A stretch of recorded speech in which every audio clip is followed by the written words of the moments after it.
bilang nabi, masa karena orang takut nggak ngerti terus saya bilang misalkan saya perempuan, karena takut orang nggak ngerti apa itu perempuan, saya bilang saya laki-laki begitu. Enggak dong, Pak. Oke, Itu begini kan ya. konotasinya berbeda. Ini kan Yesus juga kan menjelaskan di Matius 16 ayat 16. Yesus berkata kepada muridnya, menurut kamu siapakah aku ini? Mesias atau nabi? Nah, artinya jadi Yesus ini kan punya timing ya. Misalnya dia lagi jalan, tiba-tiba ada orang teriak. Nggak selamanya dia setiap detik, setiap saat dia harus ngomong gue Mesias, gue Mesias. Jadi ada waktunya dia ngomong, ada waktunya juga dia ngomong secara umum. Jadi ada ibarat kata ada jadwalnya gitu. Bukan karena Yesus tidak mengakui dirinya siapa. Nah, misalnya Yesus lagi jalan, tiba-tiba ada orang, engkau adalah Nabi Tuhan. Yesus nggak harus mendebat orang itu saat itu. Ada waktunya. Nah, inilah salah kalian pada waktu Yesus lagi ngomong secara umum. Kan Yesus berkata, yang perlu ditekankan Yesus saat itu adalah bahwa penolakan terhadap seorang nabi. Jadi Yesus menyamakan dirinya bahwa Mesias itu juga ditolak sama seperti nabi-nabi. Nah, tetapi karena udah Ustadz Moko Ginta keburu nafsu, dibilangnya lah Yesus. Tapi itu bohong nggak kalau begitu nggak? Apa? Bohong nggak kalau kira-kira itu bohong nggak? Kan Yesus kan lagi konsep menjelaskan penolakannya, bukan identitas dirinya. Tapi tidak semua nabi ditolak, Pak. Buktinya Musa tidak ditolak dengan orang-orang Yahudi. Oh banyak, semua nabi-nabi itu ya, Yeremia, Yesaya, itu semua banyak yang dibunuh. Makanya Yesus berkata, banyak nabi-nabi ditolak di tempat asalnya, di anak manusia. Kan jadi artinya kan Yesus menjelaskan sama dengan para nabi. Di situ, di timing itu, Yesus lagi tidak menjelaskan siapa dirinya. Yesus lagi Bang Jan, jadi pada waktu Yesus lagi ditolak sebagai nabi, tiba-tiba kesempatan dalam kesempitan, ustadz-ustadz ini mengambil kesempatan dalam kesempitan bahwa Yesus lagi nabi, kira-kira begitu. Yang memberi kesempatan karena Yesus ngeles, karena dia bilang dirinya nabi, Pak. Makanya di dalam Matius 16 ayat 16, Yesus jelas nanya nih kepada muridnya, murid-murid 12, apa Tuhan? Menurut lo, gue ini nabi apa Mesias? Karena banyak yang ngomong gue nabi. Nah, makanya si Rasul Petrus bilang. Jadi, Pak, ini yang pernah saya belajar sebagai Kristen ya, Pak ya. Kalau keselamatan itu adalah dibuka secara umum, Pak, bukan secara eksklusif hanya kepada rasul-rasul. Kalau yang berpikiran kalau keselamatan itu hanya eksklusif, itu pengajaran sesat, Pak. Secara eksklusif, engkau juga harus tahu pengajaran ini sama seperti pelajaran tentang kuliah. Kalau pelajaran tentang kuliah lu paksain ke anak yang baru umur 7 tahun, nanti palanya pecah. Jadi harus ada tahapan-tahapan untuk menjelaskan tentang siapa Mesias. Makanya itu kan ada tahapannya, nggak main asal ngejabrul begitu, nggak main hajar-hajar. Jadi ajarannya menghasilkan kontradiksi di mana siapa Yesus sendiri, opini-opininya sangat kontradiksi tergantung dari siapa yang berkata. Murid-murid Yesus mengatakan dia Mesias, ada yang mengatakan dia Tuhan, ada yang mengatakan dia Nabi. Itu semua karena kesalahan Yesus sendiri gitu, yang les-les gitu. Dengerin dulu, bukan karena kesalahan. Pertama ya, kedatangan Yesus ke dalam dunia ini itu ada protokolnya, nggak main lo asal main hajar-hajar. Namanya protokolnya itu ada Yohanes Pembaptis. Nah, makanya sebagian dari 12 muridnya Yesus itu muridnya Yohanes Pembaptis, itu bekas muridnya Yohanes Pembaptis. Jadi nggak main, bahkan beberapa di antara murid juga tidak mengenal siapa Yesus. Makanya karena kenapa? Karena pengenalan akan Tuhan itu terlalu mahal, bukan kacang goreng. Oke. Nah, kalau murid Yesus sendiri tidak mengenal siapa Yesus, siapa Bapak bisa mengenal siapa Yesus? Makanya dengerin dulu. Jadi pada waktu Yesus bertanya kepada muridnya, menurut kamu siapakah aku ini? Beberapa di antara para murid berkata, engkau adalah salah satu di antara para nabi. Lalu Yesus bertanya lagi kepada Petrus, Petrus, menurut kamu siapakah aku ini? Siapakah anak manusia itu? Petrus berkata, engkau adalah Mesias anak Allah. Langsung Yesus berkata, bukan manusia yang menyatakan itu kepadamu Petrus, melainkan Bapakku di sorga. Karena engkau mengatakan kunci kerajaan sorga dan alam maut tidak menguasainya. Jadi itu terlalu mahal. Itu dia harus dimulai dari Yohanes Pembaptis, nggak main ujuk-ujuk semua langsung kenal Yesus. Gimana sih lo? Bukan masalah semua kenal Yesus. Kalau Yesus menyatakan dirinya sebagai different pribadi, setiap kali orang bertanya, different jawabannya, menghasilkan kontradiksi dalam Alkitab sendiri. Nah, terus bagaimana orang awam yang tidak mengerti itu bisa kenal siapa Yesus kalau di Alkitab sendiri saling mengkontradiksi siapa Yesus satu sama lain karena ucapan daripada Yesus sendiri atau ucapan daripada para rasul yang menulis kitab-kitab ini, Pak. Belum, udah ya. Kamu diam ya sekarang. Kan saya bilang, ya, Yesus sudah menjelaskan siapa dirinya pada waktu dia bertanya kepada Petrus. Petrus, siapakah aku ini? Petrus berkata, engkau adalah Mesias anak Allah. Nah, otomatis kan dengan pertanyaan Yesus kepada Petrus, tentu kan ini kan jadi suatu pelajaran buat murid-muridnya. Dimulai dari murid-muridnya dulu. Jangan, makanya kalian jangan langsung main hajar-hajar lari ke Arab, ke Muhammad menjelaskan siapa Yesus. Kita mulai dari Petrus dulu. Makanya Petrus itu adalah soko guru. Tahu siapa Yesus. Jangan tanya, kau tanya Petrus supaya ada jalurnya. Mengenal Yesus itu kan ada protokolnya, ada jalurnya. Jangan main tiba-tiba gara-gara profesor kau hajar, gara-gara rabi kau terima omongannya. Nomor satu yang mengetahui siapa Yesus itu adalah Petrus. Di luar Petrus kau boleh bunuh dia karena dia nggak punya hak menjelaskan siapa Yesus. Jadi untuk mengetahui siapa Yesus, pertama Yesus, yang kedua Petrus, yang dua ini dulu pegang sebagai pondasinya. Kalau yang enggak dua ini kau pegang, kau mati aja sama keluargamu. Oke, kalau gitu kita lanjut, Pak. Bapak boleh nanya, Pak? Bapak kan percaya Petrus, ya. Petrus sebagai murid terpercayalah karena bisa tahu siapa Yesus, benar nggak? Boleh tanya nggak something personal? Bapak tuh denomnya apa, Pak? Saya GBI karismatik. Apa, Pak? Beliau antikristus sektenya. Saya GBI karismatik, gereja terbesar dan terkaya di dunia. Kalau Bapak karismatik, Bapak berarti telah menghujat gereja yang didirikan Petrus sendiri, Pak. Bapak tahu gereja apa yang didirikan Petrus? Gereja apa? Gereja Katolik, Pak. Petrus itu paus pertama. Ini ajaran dari mana lagi nih? Oh, Petrus itu paus pertama, Pak. Ada ayatnya di mana Yesus bilang engkau telah memegang kunci surga. Apa yang kau ikat akan terikat, apa yang kau lepas akan terlepas. Jadi Petrus adalah paus pertama. Ya, di sini kita dialog Islam Kristen, ya. Jadi kalau kau tanya masalah Katolik, saya bukan orang Katolik, kau tanya aja sama orang Katolik yang lain. Bukan itu, Bang. Itu kan ada kaitannya, Bang Luga. Ada kaitannya ke situ. Kalau saya nggak percaya Katolik, apalagi yang mau kau tanya? Enggak, Bang. Pasti akan ada kaitannya ke situ. Karena itu lahir dari sebuah keyakinan yang satu. Sampai terpecah-pecah, kan gitu kan? Oh ya, kalau Petrus mendirikan Katolik, saya kan nggak percaya. Terus apa yang mau ku bahas lagi? Tadi kan Bapak bilang kalau ada tekstual. Kalau Petrus adalah murid yang terpercaya yang mengetahui siapa Yesus. Lalu kenapa Bapak tidak percaya gereja yang didirikan oleh Petrus sendiri? Itu percaya. Kalau percaya ya kau nggak bisa maksain saya. Orang saya nggak percaya. Bapak percaya Petrus dan Petrus paus pertama.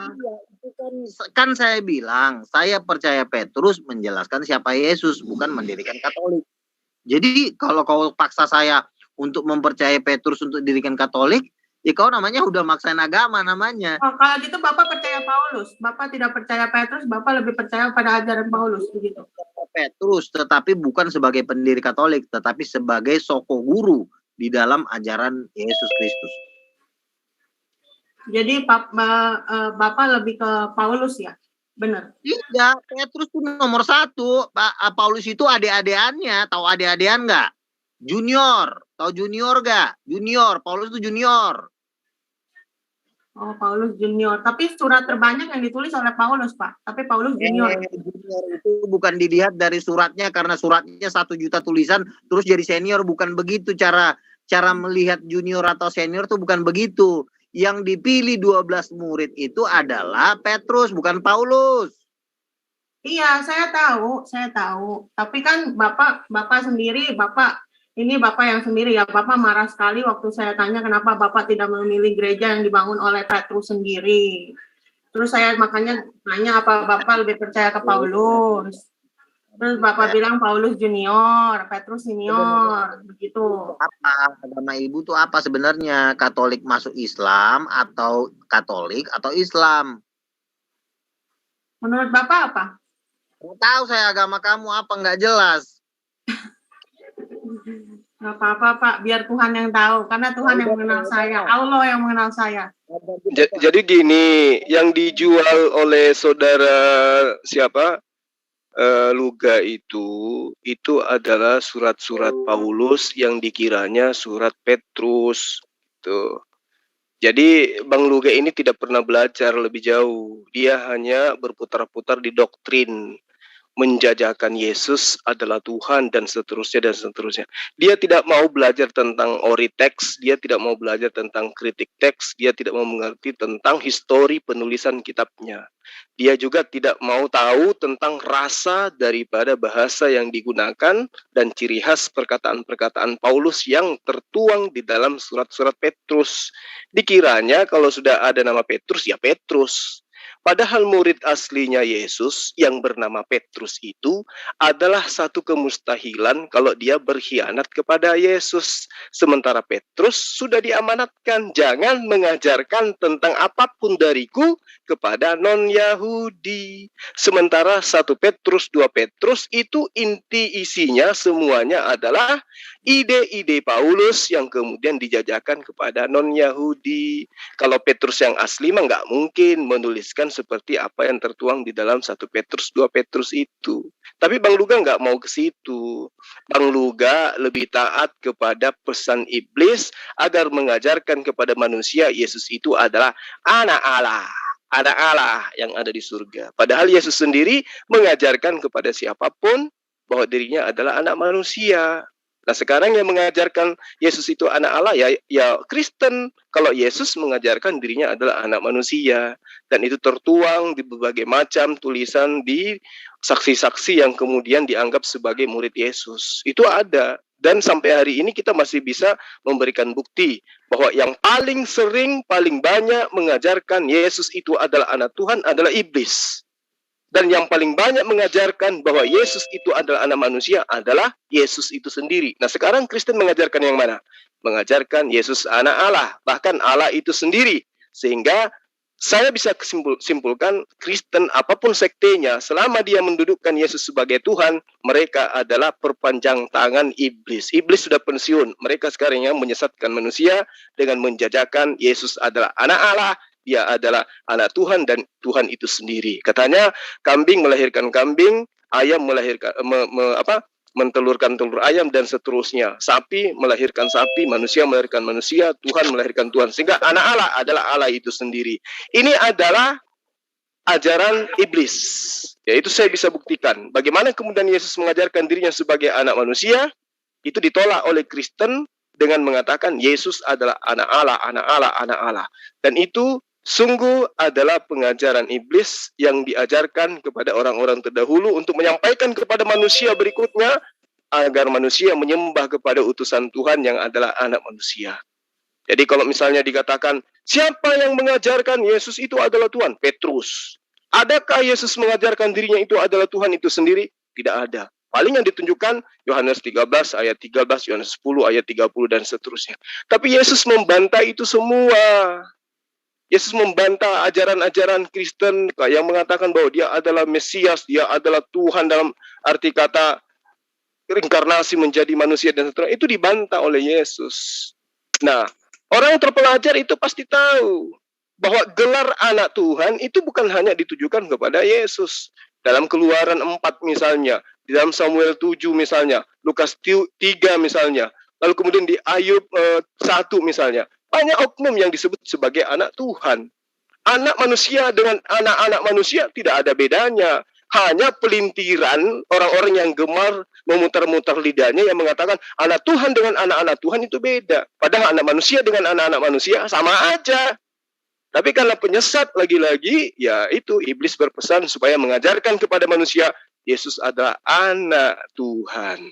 Kalau Yesus sendiri mengajarkan dirinya adalah anak manusia. Islam mengikuti ajaran Yesus, mengatakan anak manusia. Kristen mengikuti ajaran iblis, mengatakan Yesus anak Allah atau anak Tuhan. Demikian. Oke, Julia, saya jawab pertanyaan kamu ya. Lanjut. Orang sesat. Ya, kamu memang manusia sesat. Ya. Satu. Dengerin, sabar kalau dulu diam. Ya. Kitab Petrus. Itu adalah kitabnya Paulus. Iya dong, pasti. Diam dulu. Kitab Petrus, kau bilang tulisannya Paulus. Yes. Udah jelas tulisan Petrus dengan tulisan Paulus itu beda. Tulisannya Roma, Korintus, kok bisa-bisanya kamu mengatakan kitab Petrus itu adalah tulisannya Paulus? Oke, nggak apa-apa. Nah, jadi Petrus itu punya rekan kerja namanya Yohanes. Yohanes itu menulis kitab Wahyu, ya. Yohanes ini menulis kitab Wahyu. Kalau kau juga mengatakan bahwa Yohanes bukan penulis kitab Wahyu, terserah kau. Tetapi ya memang bukan. Iya, apa? Iya, memang bukan. Sangat didebatkan. Bapak ngomong sama agama Kristen apapun, ada perdebatan siapakah Yohanes dari Patmos. Sabar dulu, Bu. Saya lagi menjawab si Jul. Tolong Ibu diam. Nah, gini ya. Jadi, tulisan dari Yohanes yang kitab Wahyu itu, yang melihat Yesus kakinya bagaikan tembaga dalam perapian, Yesus datang sebagai Raja segala Raja, dan Yerusalem baru sebagai kota Tuhan Raja besar, itu adalah pegangan kami. Itu adalah kitab kami. Kau boleh mengatakan bahwa ini bukan tulisan Yohanes, itu nggak ada bukti, nggak ada fakta yang valid, ya. Karena kami percaya dengan kitab Wahyu, karena kitab Wahyu itu adalah rangkuman dari semua apa yang diajarkan oleh rasul-rasul, dan terbukti. Semua tulisan Petrus sama dengan kitab Wahyu, ajaran Paulus sama juga dengan kitab Wahyu, ajaran keempat Injil sama dengan kitab Wahyu. Nah, terus kalau saya mau kick balik kamu, Jul, gampang banget. Satu, saya tanya nanti Yesus berasal dari suku apa, kamu nggak tahu. Apa nubuatan terhadap suku Yehuda, kamu juga nggak tahu. Apa nubuatan terhadap suku Lewi, kamu juga nggak tahu. Siapa nama anak dari 12 suku Israel juga kamu nggak tahu. Dasar-dasarnya aja kamu nggak tahu. Nah, kalau gimana kalau itu bagi saya nggak penting, Bang. Nggak penting bagi saya. Karena Islam mengajarkan hanya satu. Yesus adalah Rasul Allah, utusan Allah. Udah selesai. Nggak ada korelasi iman saya dengan harus mengetahui nama-nama yang Anda sebutkan. Bentar dulu. Ini masih waktu saya begini. Mengenal Tuhan itu, ya Julia, itu harus ada dasar-dasarnya. Sama seperti kita mau membaca. Ini Budi, kita harus hafal dulu. A, B, C, D, E, F, G, H, I, J, K, L, M, N, O, P, Q, R. Kita kalau tidak hafal huruf, gimana kita mau bisa baca? Tidak bisa. Nggak ada orang manusia di muka bumi ini, dia mau membaca tetapi dia nggak hafal huruf. Dia harus hafal huruf dulu, baru dia bisa baca. Demikian juga mengenal siapa Tuhan. Pertama dasarnya apa? Satu, kita harus tahu nama dari 12 anak Yakub. Karena dari nama anak dari 12 Yakub, 12 ini semua punya tujuan visi misi dalam kerajaan Tuhan. Contoh, Yehuda tugasnya adalah menjadi raja atas Israel. Lewi tugasnya untuk menjadi imam. Kita harus tahu dulu itu. Karena itu nanti akan ada hubungannya dan kaitannya. Kenapa harus imam-imam berasal dari suku Lewi? Karena nanti imam-imam melahirkan nabi-nabi dan para nabi-nabi Tuhan. Sementara dari raja-raja Israel, Daud, Salomo itu semua dari Yehuda. Itu ada alasannya. Nah, kalau kamu sudah punya dasar ini, baru kamu bisa berangkat. Nah, lo dasarnya aja nggak tahu. ngoceh-ngoceh sembarangan. Itu nggak penting. Sekarang yang Anda jajakan itu adalah surat-surat Paulus yang mendukung kemudian tentang ketuhanan Yesus. Dan Anda Sekarang saya tanya, Yesus berasal dari suku apa? dan saya mengatakan bahwa yang kamu sebutkan tulisan Petrus itu lalu kemudian saudara jajakan itu sebenarnya adalah tulisan Paulus. Itu kan kamu kan ngomong nggak ada data, nggak ada bukti, nggak ada data. Buktinya Petrus dengan Paulus itu bertentangan. Jadi bagaimana mungkin kemudian ajaran Petrus yang asli itu bersamaan dengan ajaran Paulus, sementara mereka bertentangan dalam sisi ajaran. Coba. Itu Paulus sendiri yang menerangkan di dalam Galatia 2 bagaimana dia berseteru dengan Petrus. Jadi bagaimana mungkin kemudian Petrus mengklaim, Petrus bertolak belakang ajarannya dengan Paulus. Paulus mengajarkan tentang tidak bersunat, Petrus mengajarkan tentang sunat. Petrus mengajarkan tidak mengajarkan Taurat kepada non-Yahudi, Paulus mengajarkan kepada non-Yahudi dengan menghancurkan ajaran Torah itu sendiri. Galatia sendiri yang menerangkan mereka bertentangan. Jadi ketika ada tulisan yang mengatasnamakan Petrus tapi bertentangan dengan isi ajaran Petrus, itu sudah pasti bukan Petrus yang mengajarkan, tetapi oknum yang mengajarkan tentang jangan bersunat. Siapa dia? Oke, sekarang saya tanya sama kamu. Pada waktu dibawa ke gunung, Pak Lugahon tadi ngomongin nubuatan dan mengecam kalau Pak Ustadz kami Gurunda kami Zuma tidak mengerti. Coba apa Pak Lugahon mengerti nubuatan di Deuteronomi 18 ayat 18. Siapakah yang dinubuatkan? Begini, nubuatan itu tadi Bapak ngomong nubuatan, ayo kita ngomong nubuatan dari perjanjian lama. Dengerin. Karena Bapak sendiri yang mulai. Ya, nubuatan itu harus punya dasar, ya. Ini dasarnya, dalilnya dari Deuteronomi 18 ayat 18. Siapa yang dinubuatkan menurut Bapak? Jawab, kalau kamu mau berdialog, kamu harus belajar sabar, tenang, biar bisa berdialog. Oke, Pak. Oke, saya sabar dan tenang. Menunggu jawaban Bapak. Ya, semua itu harus punya dasar. Kenapa? Kita membangun suatu rumah kalau nggak ada pondasi nggak ada gunanya. Tiba-tiba main bangun genteng, pondasinya nggak ada, rumah tuh pasti hancur. Nah ini si Juli sama. Dia mencoba menafsir, katanya si Petrus bertentangan dengan si Paulus. Itu bukan bertentangan, cuma ada poin-poin yang nggak setuju, tetapi bukan berarti semua ajarannya bertentangan. Nah, jadi kita nggak bisa menyalahkan semuanya. Kalau ada pertentangan sedikit itu wajar. Namanya di antara pendeta juga ada yang bertentangan kok. Nah, masalah nubuatan tadi, ulangan 18, aku akan membangkitkan seorang nabi. Dengerin dulu. Nah, di sini dikatakan yang akan dibangkitkan seorang nabi ini, untuk membangkitkan syarat seorang nabi itu ada dasarnya. Tidak ada boleh nabi kalau bukan dia tidak berasal dari Yehuda sama Lewi. Jadi siapa, ya, Pak? Tidak bisa, kan dasarnya ada. Ya, boleh. Siapa? Bapak jawab aja siapa? Harus dari Yehuda sama Lewi. Udah, di dua suku ini, di luar suku ini semua setan. Oh. Basicnya. Jadi boleh, nggak masalah. Tetapi relnya apa? Relnya makanya semua imam-imam itu wajib. Imam-imam itu kan yang nanti menjadi nabi, menyampaikan firman Tuhan. Itu wajib harus. Siapa yang firman Tuhan kalau bukan dari suku dibakar, enak aja loh main sebar. Oke, sekarang kita analisa Pak. Oke, gimana Pak? Ya, Bapak kan berdasarkan asumsi Bapak tuh. Kalau ini harus berdasarkan suku Lewi lah, suku apalah ya. Sekarang kita berdasarkan dalilnya aja. Dia bilang Allah akan mengangkat seorang nabi yang mirip dengan Moses atau Musa. Sekarang kita bandingkan antara Musa, Yesus, dan Rasulullah. Peace be upon him. Suara Bapak hilang, Pak. Boleh mau jadi nabi, mau jadi apapun boleh, tetapi dasarnya tetap benar. dasarnya apa? Yaitu harus berasal dari suku Lewi. Itu kan kita kan berdasarkan dalil. Dia di dalam dalilnya tidak bilang harus berdasarkan suku apa. Dia cuma bilang akan mirip seperti Musa. Jadi kita berdasarkan dalilnya kita bandingkan. Kita bandingkan Musa, Yesus, dan Muhammad bagaimana? Seperti itu. Dasar-dasar menjadi nabi itu persyaratannya ada 10. Nggak main karena sama seperti Musa Itu kan tiba-tiba. menurut Bapak, menurut interpretasi Bapak. Sekarang kita menurut dalilnya, menurut ayatnya. Ayatnya mengatakan sesuai dengan berdasar seperti Musa. Mari kita bandingkan Musa, Yesus, dan Muhammad.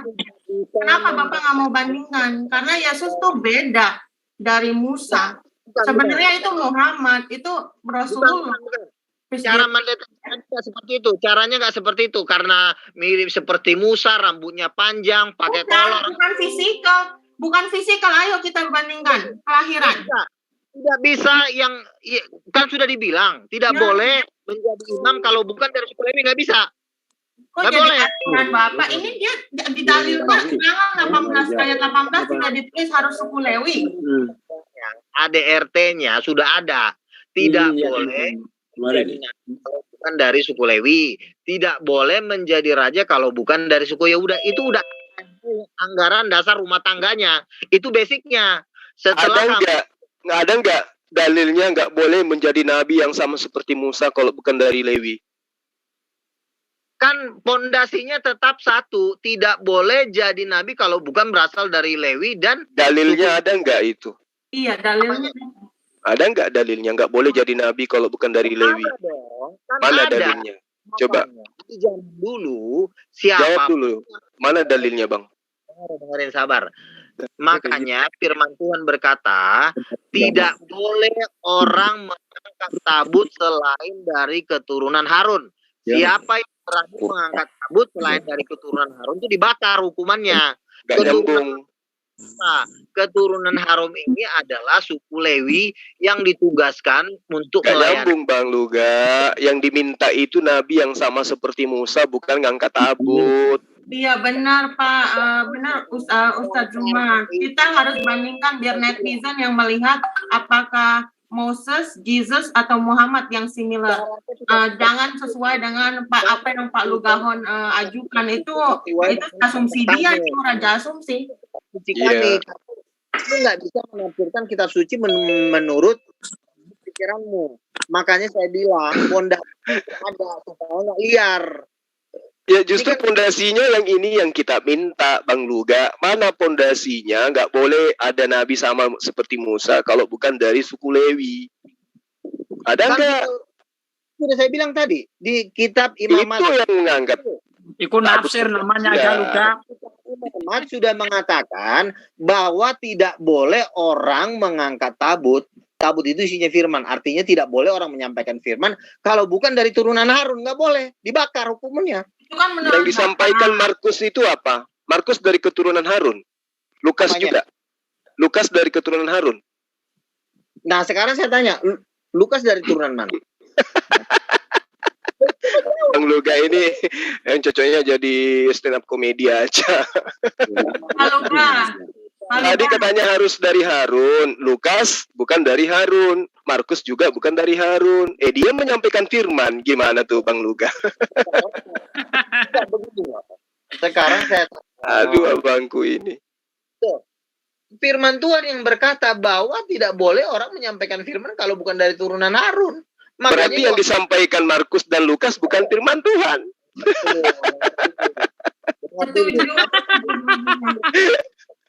Aduh. Bang Luga, Bang Luga. Pembaptis kamu dari turunan mana saya tanya? Yohanes Pembaptis. Ya kok larinya ke situ? Ya, saya tanya. Guruna. Kenapa nggak dikasih kisah para Rasul 3:22 sampai 25? Jangan, ntar Jangan dulu ya. ke sini, iya. Siap. Bang Luka. Iya, sekarang saya tanya. Bang Luka, balik lagi ke ulangan 18 ayat 18. Itu turunan Harun. Siapa Lukas? Yohanes Pembaptis sampai Zakaria. Lukas, maksud saya Lukas. Nah, Lukas emang dari turunan siapa? Tahu dari mana? Justru itu yang saya tanya. Lukas dari turunan mana? Ya, kemungkinan besar dia dari turunan Lewi. Kemungkinan besar. Oh, jadi bisa gitu. Oh, masih kemungkinan. Bisa gitu. Bisa kemungkinan gitu. Nah, Orang Yunani turunan siapa? Turunan Lewi. Yohanes Pembaptis yang siapa Yesus? Lo ya Lukas orang Yunani. Masa kemungkinan gimana sih, Duk? Berarti Nabi Luga bukan dari suku Lewi, suku Batak. Nah, ini lagi. Begini, Katanya Bang Nabi harus Luga. keturunan Lewi dan Yehuda. Lalu turunan siapa Luka sehingga ngaku Nabi? Bang Luga, gini Bang Luga, biar tidak terkesan Anda dikeroyok di sini Bang Luga. Kita bicara tentang kebenaran itu harus pakai data gitu ya. Nah, berbicara mengenai sosok Mesias, berbicara mengenai sosok Nabi yang sama seperti Musa, itu diterangkan di dalam Ulangan 18 ayat 19. Di situ ada kata di dalam bahasa aslinya Yisma dan juga ada kata Bismi. Jadi Nabi yang sama seperti Musa yang datang menyampaikan firman Tuhan harus diawali dengan mengatasnamakan Tuhan. Coba lihat kitab Anda. Adakah di dalam kitab Anda dari kitab Yohanes sampai Wahyu yang mengatakan diawali dengan nama Allah, dengan nama Allah, dengan nama Allah, dengan nama Allah? Emang ada? Sementara nubuatannya, orang yang diberi wewenang untuk menyampaikan firman yang sama seperti Musa, tidak berkata-kata dari mulutnya, melainkan mengatakan sesuatu atas namaku. Baca dalilnya. Itu yang perlu. Jadi kalau ada seorang nabi yang mengajarkan sebuah firman dengan mengatasnamakan Tuhan, itu baru sesuai dengan nubuat. Dengan menyebut nama Allah, dengan menyebut nama Hasim, dengan menyebut nama Yothifafe. Itu baru dikatakan sebagai orang yang sama seperti Musa. Lukas, Tepolius yang mulia. Coba. Teofilus yang mulia. Paulus, sahabat-sahabatku seperjuangan sekerja yang saya muliakan di dalam nama Yesus. Mana nama Tuhannya? Tidak ada. Sementara di situ diterangkan bahwa orang yang sama seperti Musa, ketika diberi wewenang, maka dia akan mengatasnamakan Allah. Ya, itu jelas. Wahaye, ada ayatnya di situ. Wahaye atau wahaya, itu dikatakan bahwa tuh nabi yang sama seperti Musa itu akan mengatasnamakan Allah. Yisma, lo yisma. El-dabarai, asel yadaber, kemudian dikatakan bismi. Bismi itu sama. Berarti atas namaku, demi namaku. Nah, sama. Bismillahirrahmanirrahim. Dengan nama Allah atau demi nama Tuhan yang Maha Esa, yang Maha Suci lagi Maha Tinggi, sesungguhnya dia berkata, dia berfirman. Makanya dikatakan, aku akan menaruh firmanku di mulutnya. Nah, kalau itu adalah Yesus, pertanyaannya kemudian adalah, mana perkataan-perkataan Allah yang diucapkan oleh Yesus yang berdasarkan atas nubuatan itu? Bismi dan kata Yisma. Mana? Yang ada yang di tangan Anda, Paulus, Markus, Lukas, Matius, dan seterusnya. Perkataan Yesus sendiri mana? Ya, saya jawab ya, kamu diam dulu. Oke. Layaknya Musa, Torah. Rasulullah Muhammad SAW, Al-Quran. Yesus mana? Coba, Ya, saya mau lihat. yang ngomong. Yang mana surah-surah dari Yesus? Kamu diam dulu. Oke. Perkataan-perkataan dari Allah yang ditaruh di mulut Yesus mana? Tuhan Mana? Musa itu punya identitas. Iya. Oleh Musa dan para nabi, identitasnya memakai 3 nama. Ini ciri khasnya. Makanya Tuhan berkata, aku adalah Allah Abraham, Allah Ishak, dan Allah Yakub. Dia selalu menyebut 3 nama ini untuk nama dirinya. Ya, itulah identitasnya Tuhan. Ternyata ada suatu perbedaan yang sangat signifikan pada waktu Muhammad datang.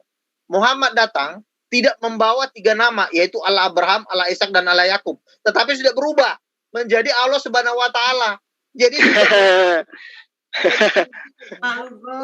kau bawa itu sudah berubah. Nanti kalau ditunjukkan dalam Al-Quran ayatnya, mumet kamu. Kalau saya tunjukkan juga di dalam kitab Tanak, dia menyebut dirinya sebagai Maha Suci, Maha Tinggi, gimana tuh?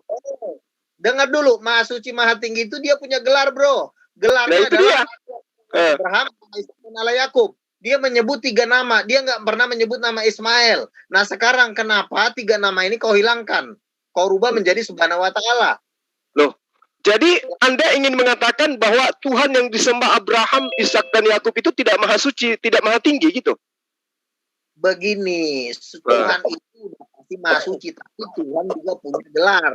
Gelarnya ini yang kamu hilangkan. Nah, gelarnya ini yang kamu hilangkan. Ini.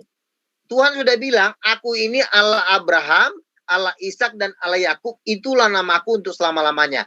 Dia menyebut 3 nama ini untuk kebesaran dan kerajaannya dia. Tetapi pada waktu datang Muhammad, ini 3 nama ini udah nggak ada. Nih, udah dihapus, udah dihilangin nama Muhammad.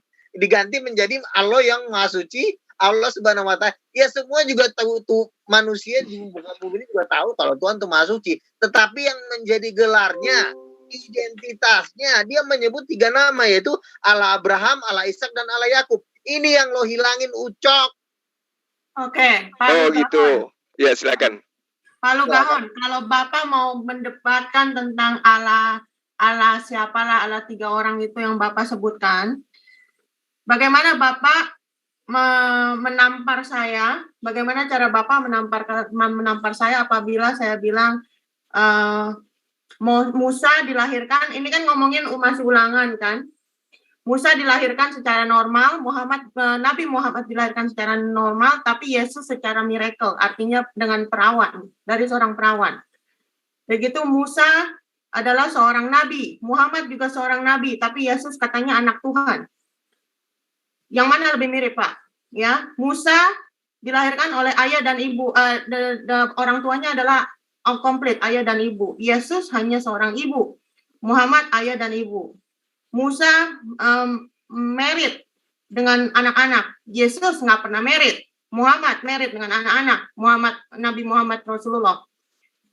Musa diterima oleh Yahudi, bangsanya sendiri. Yesus ditolak oleh Yahudi, bangsanya sendiri, dan Muhammad diterima oleh Arab, bangsanya sendiri.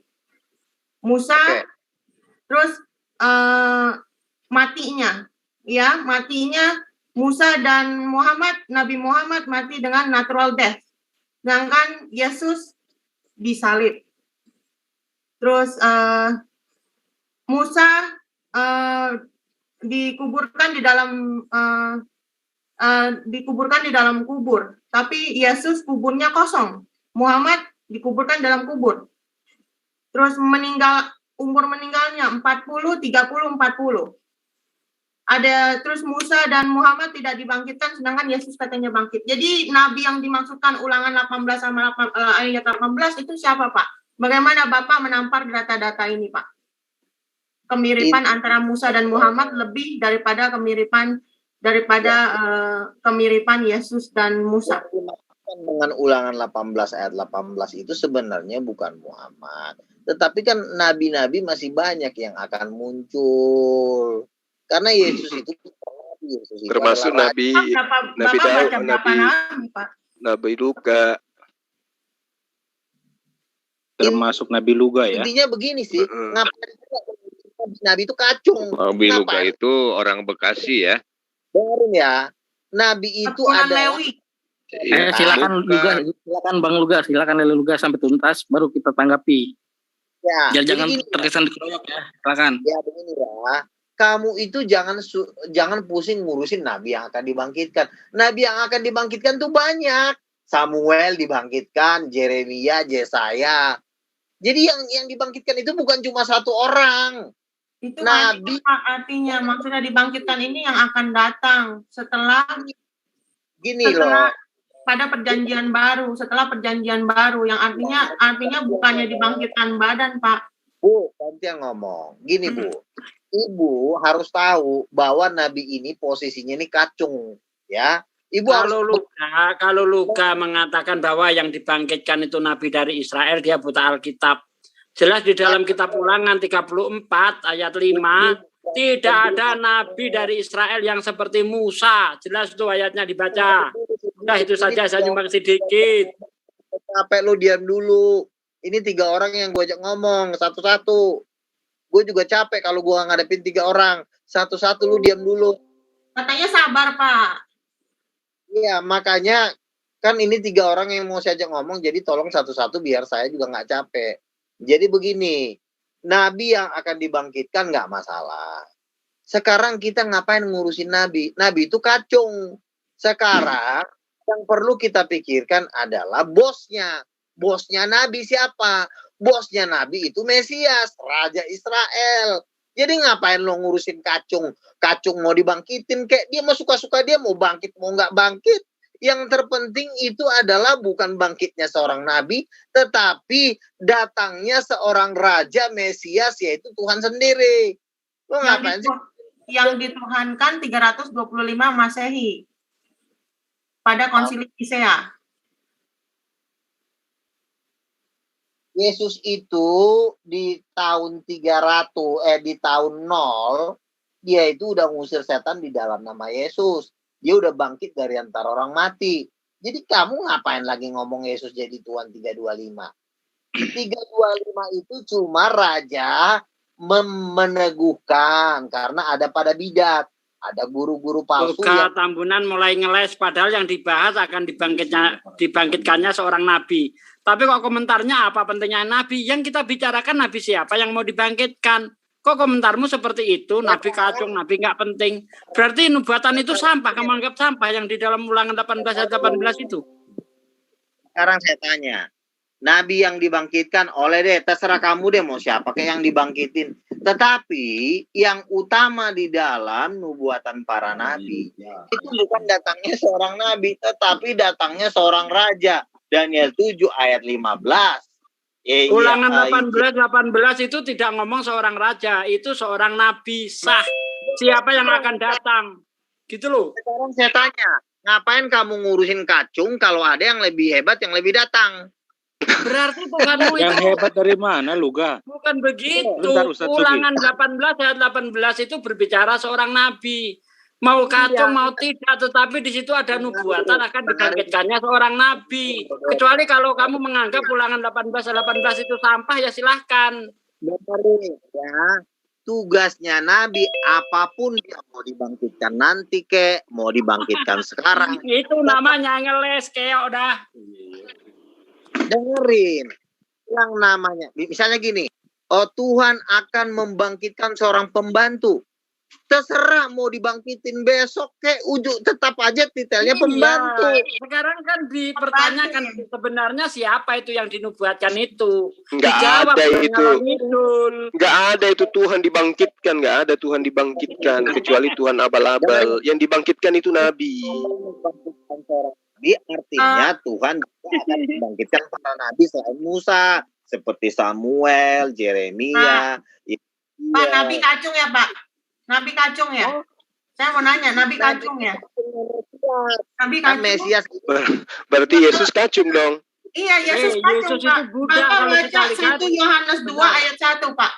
Buka 1 Yohanes 2 ayat 1. Apakah Yesus kacung? Lo Yesus itu Raja Israel kok lu bilang kacung. hamba gimana sih? Bapak buka 1 Yohanes 2 ayat 1. Buka Berarti ayat 1. Berarti Bang Luga kacung juga, Bang Luga kan nabi. Kayaknya lo demen banget ya menunggu kedatangan orang kacung ya. Ih, manis banget lo, Ci. Keren. Bang Luga kacung juga dong. Bang Luga kan nabi. Bang Luga. Kamu ngomong berharap menanti-nanti seorang kacung ya. Tapi nama orang itu kok kenapa? Alasan apa nama kacung itu dihilangkan dari dalam Bible? Coba. Alasannya apa? Nama kacung itu dihilangkan dari Bible. Kan saya bilang Tuhan tidak. Alasan apa nama kacung itu dihilangkan dari Bible? Alasannya apa? Nama kacung itu tidak dihilangkan. Nabi itu kan hamba, itu kan kacung. Lu kan tadi bilang kacung. Nah, iya, nama kacung itu dihilangkan. Pura-pura diganti dengan lovely. Lovely apa? Mau saya buktikan. Dengerin dulu. Nabi mau bangkitkan Musa yang seperti Musa, seperti Yesaya, tetap detailnya Nabi. Nah, tugasnya Nabi ini, biar Bapak tahu, tugasnya Nabi ini satu, itu cuma melayani Mesias. Artinya, semua nabi ini harus Mana memperkatakan. dalilnya Nabi melayani Mesias? Nggak ada dalilnya tuh Nabi melayani Mesias. Kamu coba baca di Matius 22, Daud berkata, Tuanku, Tuhan telah berfirman kepada Tuanku. Daud itu kan nabi. Nabi ini masih punya Tuan, yaitu yang duduk di sebelah kanan Allah, yaitu Mesias. Nah, Itu asumsi kamu. Asumsi. Yesus kan berkata, siapakah yang terbesar, yang duduk makan atau yang melayani makan? Aku di sini sebagai orang yang duduk makan, dan kamu adalah yang melayani aku sebagai orang yang duduk makan. Siapakah yang terbesar, yang duduk makan atau yang melayani? Nah, para nabi ini kan Yohanes Pembaptis saja ketemu Yesus, dia bilang apa? Membuka tali kasutnya pun aku tidak layak.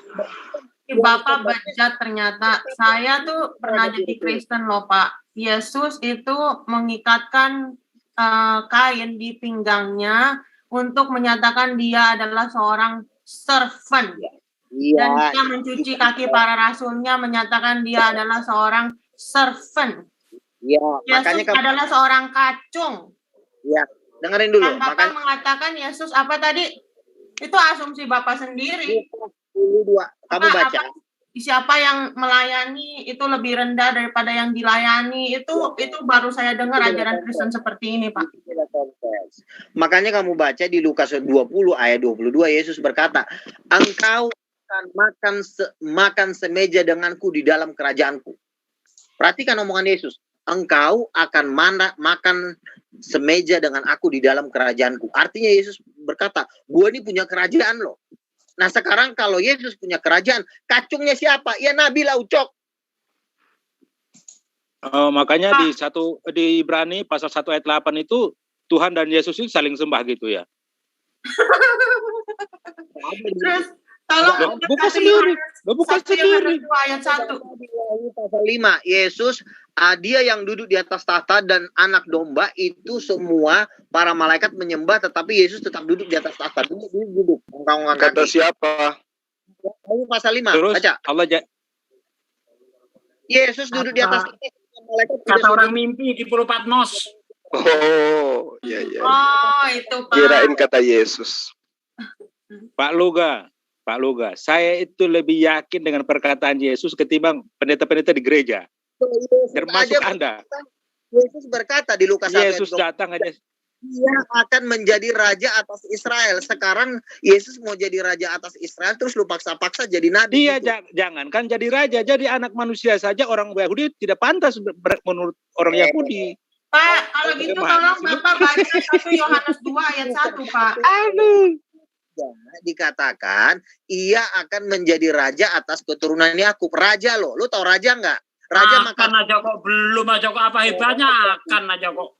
Kecuali kalau udah baru kau banggakan, baru akan aja loh.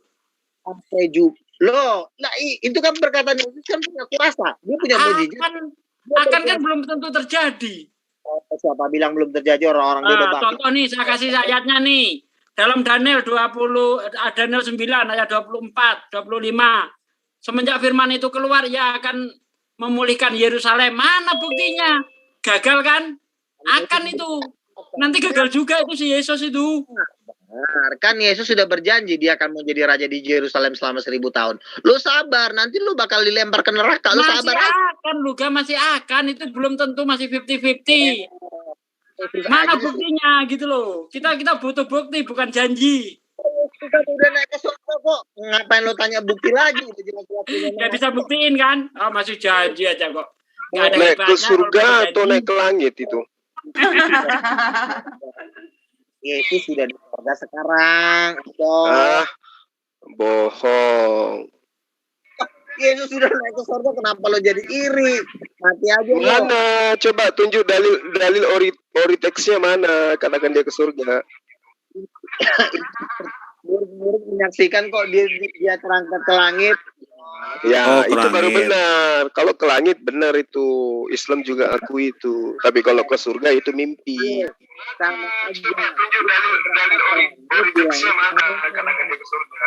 Bilang itu ada tahtanya, berarti dia adalah Tuhan Raja di sono. Enggak dong. Yesus mengatakan dia memanggil ke-12 suku Israel juga untuk berduduk di atas tahta, 12 tahta di surga. Jadi mereka juga Tuhan. Itulah 24 tua-tua itu yang berada di sekeliling tahtanya Tuhan itu. Nah, berarti Tuhan juga dong, karena dia juga duduk di atas tahta. Sama-sama dia duduk di atas tahta. Itu gimana ceritanya? Dia duduk sebagai 24 tua-tua, bukan sebagai King of Kings. Gimana sih? Ya, tapi di surga juga Yesus masih punya Tuhan, dia masih duduk di sebelah kanan. Siapa? Yesus. Oh, Yesus kan duduk sebagai raja. Bapak kan tidak sebagai raja duduknya. Gimana sih? Pensiun bang, pensiun. Oh, pensiun. Bapak pensiun. Santai. Ini ya. Ini cocoknya sama Bang Andi nih, sampai Tuhan netek nanti. Jangan bilang lah Tuhan netek. Nen. Nabi Nuh masih di kuburan. Jangan. Ya, sama seperti Musa kan? Wah, Yesus sudah bertata di kerajaan sorga kok. Sekarang Nabi Nuh Surga atau di langit? Hah? Surga atau di langit? Sekarang begini, ya Yesus kan bilang anak manusia akan duduk sebelah kanan. Sebagai apa? Sebagai raja. Yesus yang bilang atau pengarang kitab Anda yang bilang? Beda loh. Sekarang begini, Sugi Julia, pada waktu Yesus ngomong, itu perlu nggak ada orang mendengarkan? Kalau misalnya dari mana Anda tahu bahwa Yesus yang ngomong kayak begitu? Dengerin. Tandanya lah dulu Yesus sendiri nih ya. Yesus sendiri dia pergi ke kubu Gunung Tabor ngomong-ngomong. Woi, aku nih raja, aku nih Tuhan. Kalau yang nggak ada dengerin ada gunanya. Iya, sekarang gini, ketika Anda mengatakan Yesus ngomong, apa buktinya bahwa yang ngomong itu adalah Yesus? Sekarang begini, cuma satu jawabannya cuma pada waktu Yesus ngomong, mau nggak mau, ada nggak di situ 12 rasul mendengarkan? Dikatakan waktu Yesus mengajak 3 rasul ke Gunung Tabor, itu ada Petrus, ada Yohanes, ada Yakobus. Jadi pada waktu Yesus berbicara kepada mereka, tentu harus ada yang mendengarkan. Nah, ada Yohanes nggak di situ? Ada dong, kan 3 rasul diajak ke Gunung Tabor itu. Ada Yohanes juga. Nah, Yohanes. Nah, coba tunjukkan tulisan Yohanes yang menceritakan itu sekarang. Di mana? Yohanes berapa? Kudus di Yohanes berapa? Yohanes berapa? 1 Yohanes 1 juga dikatakan bahwa kami telah meraba firman yang hidup itu, dekat kami adalah saksi mata. 1 Yohanes 1 ayat berapa? Bentar. Coba kamu cari dulu, Kak. Ayat 5, Kak, ayat 5. Coba kamu mulai dulu. Kejadian di itu kan yang diajak kan 3 orang. Bukan dari ya. Itu informasinya 3 orang dari kitab mana? 17. Diajak dari kitab mana? 17. Apa? Kitab apa Bang Luga? Nih ya, saya baca nih ya. Jadi kejadian di Gunung Tabor ini kan yang diajak 3 orang. Tentu ya, kan itu di kitab mana Bang Luga? Matius 17. Apa? Iya. Matius 17 ayat 1 sampai terakhir. Oke. Matius 17 ya. Yakobus dan Nah. Oke, Matius 17 ya, Bang? Matius 17 ayat 1 sampai terakhir. Ya, di situ ada Yohanes kan? Yohanes, Petrus dan Yakobus. Ini peristiwa yang sangat hebat, luar biasa nggak ini kejadian? Iya dong. Itu nah, ngeri. sekarang kalau luar biasa, mana pernyataan Yohanes yang menerangkan kejadian ini? Tenang, sabar dulu, sabar. Jadi silakan tunjukkan. Kita mulai dulu dari Petrus ya. Ya. Oke. Sebab kami tidak 2 Petrus 1 ayat 16. Sebab kami tidak mengikuti dongeng-dongeng isapan jempol manusia. Ketika kami memberitahukan kepadamu kuasa dan kedatangan Tuhan kita Yesus Kristus sebagai Raja. Tetapi kami adalah saksi mata dari kebesarannya. Kami menyaksikan bagaimana ia menerima kehormatan dan kemuliaan dari Allah Bapa. Ketika datang kepadanya suara yang maha mulia berkata, inilah anak yang kukasihi, kepadanya lah aku berkenan. Suara itu kami dengar datang dari sorga ketika kami bersama-sama dengan dia di atas gunung yang kudus. Oke, sekarang Yakobus dan Yohanes, silakan. Itu udah cukup.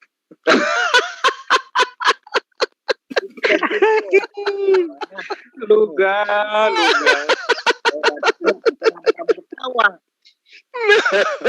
Saya kan sudah bilang. Jangan ketawa Bang Jul. Tulisan Petrus itu tulisan Paulus. Kalau kejadian sakti yang kamu terangkan itu, yang menceritakan di dalam kitab Petrus yang kau katakan Petrus itu dalam Matius itu sumbernya, yang ada di situ adalah Yohanes. Sekarang Yohanes itu adalah penulis kitab. Mana tulisannya tentang kejadian yang dahsyat ini, di mana Musa dan Elia datang kepada Yesus? Tunjuk. Dengerin, ini tulisan Yohanes, kamu baca ya. Yohanes surat pertama, apa yang telah kami dengar dan telah kami lihat dengan mata kami dan telah kami saksikan, kami telah raba dengan tangan kami tentang firman yang hidup. Itulah yang kami tuliskan kepada menyatakan dan melihatnya dan memberitakannya tentang hidup yang kekal. Begini loh ya. Mana Yesus bertemu Musa dan Elia? Dulu, tenang. Jadi gini, yang dibawa ke Gunung Tabor siapa? Yohanes. 3 orang. Coba sebutin. Ya Yohanes, Yakobus dengan Petrus dan juga Nabi Luga. Enggak, kamu jangan bercanda dulu. Yang dibawa ke Gunung Tabor berapa orang? 3 orang. Nah, waktu ada kejadian di Gunung Tabor, si Paulus ada nggak? Nggak ada. Kambing lu. Nah, kalau ngapain lu bawa nama Paulus? Ucok. Yang saya tanya Yohanes, Petrus. Sudah saya bilang tadi, si Petrus kan sudah ngejelasin. Yang nggak semua orang, gini loh. Ada kejadian, ya. Kejadian 3 orang. Kalau yang Anda katakan itu Petrus, tulisannya adalah Petrus, benar adalah tulisan Petrus, Petrus benar menulis kabar itu, maka Yohanes pun akan menulisnya. Mana tulisan Yohanes tentang itu? Coba, itulah salah satu bukti bahwa Petrus itu adalah karangan sang serigala penyesat. Dengerin saya ajarin kamu ya, biar kamu pintar. Gini ya. Nggak bisa gitu dong. Kan yang ada 3 saksi. Nah, ketika Yohanes ditanyai, adakah kamu benar-benar menyaksikan Yesus melihat Musa dan Elia dan kamu pun melihat Musa dan Elia? Apa kata Yohanes? Agak. Yakobus ditanya, benarkah engkau pernah bertemu dengan Musa dan Elia? Kagak. Nah, yang 2 orang mengatakan tidak. Cuman tulisan yang konon ceritanya Petrus konon yang mengatakan iya. Mana yang dipercaya? Cuma ganti yang ngomong. Ya. Begini ya. Ini kan kejadian dibawa 3 orang. Otomatis kan itu. Pertanyaannya saya sama kamu. Apakah ketiganya harus menulis persis dengan cerita itu? Ya iya dong. Katanya saksi. Ayo. Semua orang dikerjakan menulis.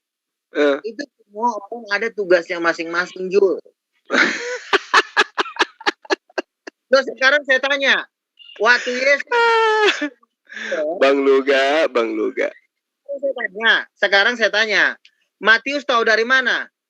Pada waktu Yesus ke Gunung Tabor, kan dia yang diajak cuma 3 orang. Matius tahu dari mana?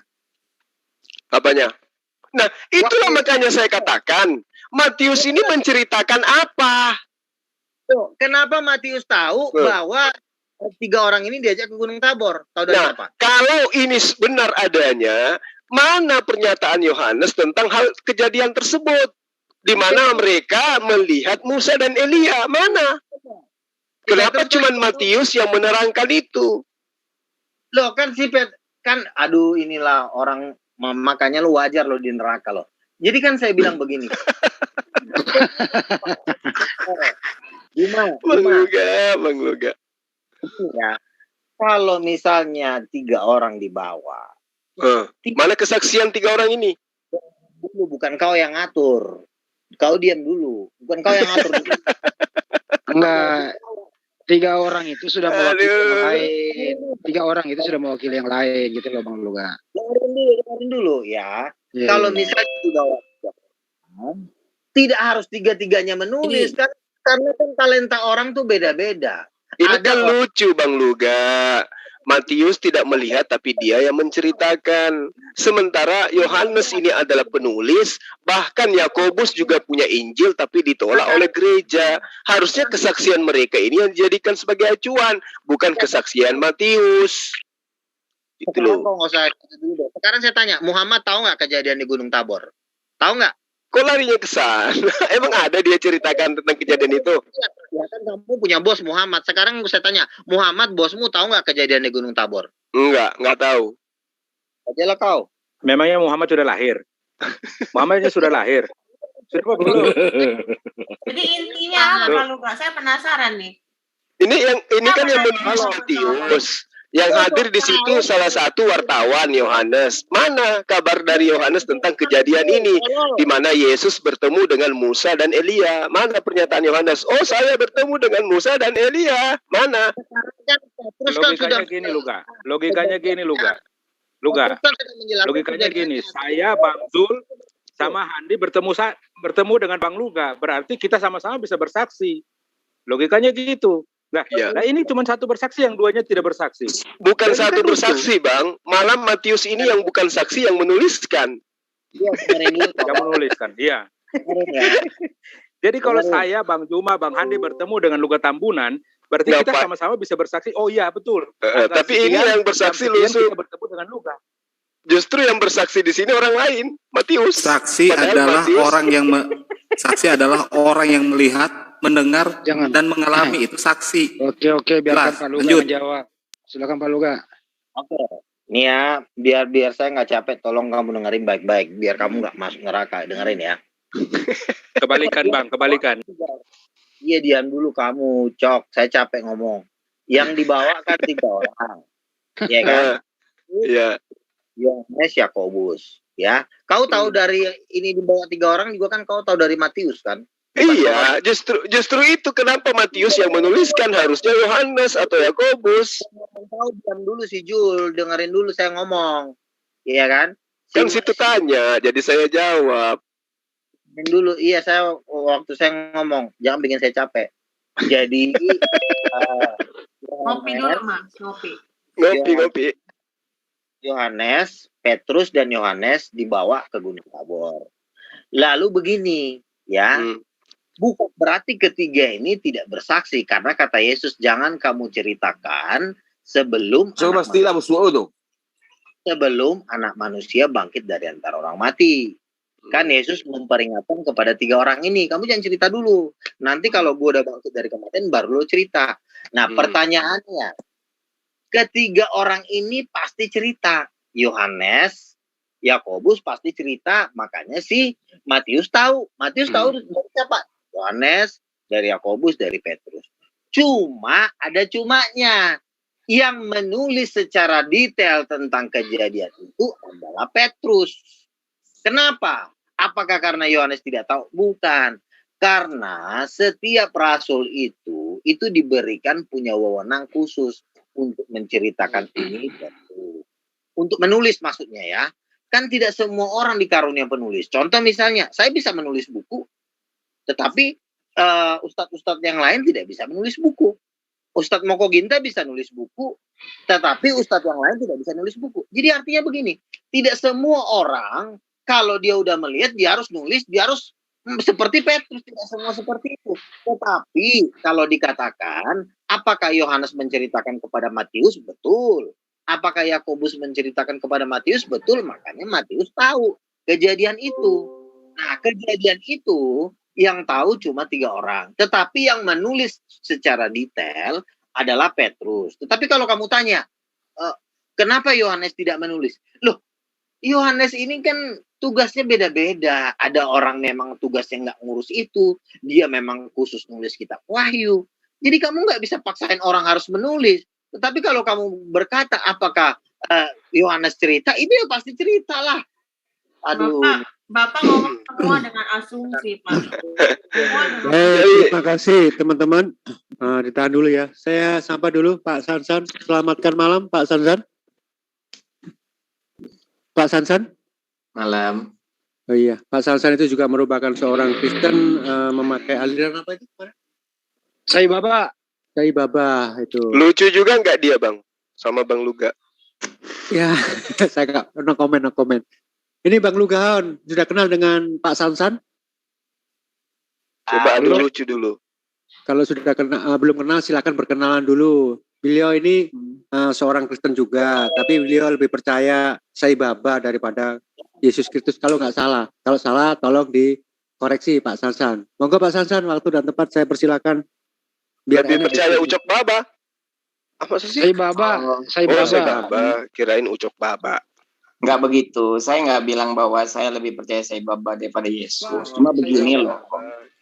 Penjelasannya adalah siapa bilang bahwa saya lebih percaya Sai Baba daripada Yesus. Ini ada yang double suara nih. Siapa nih? Di mute dong. Ya lanjut Pak Sansan.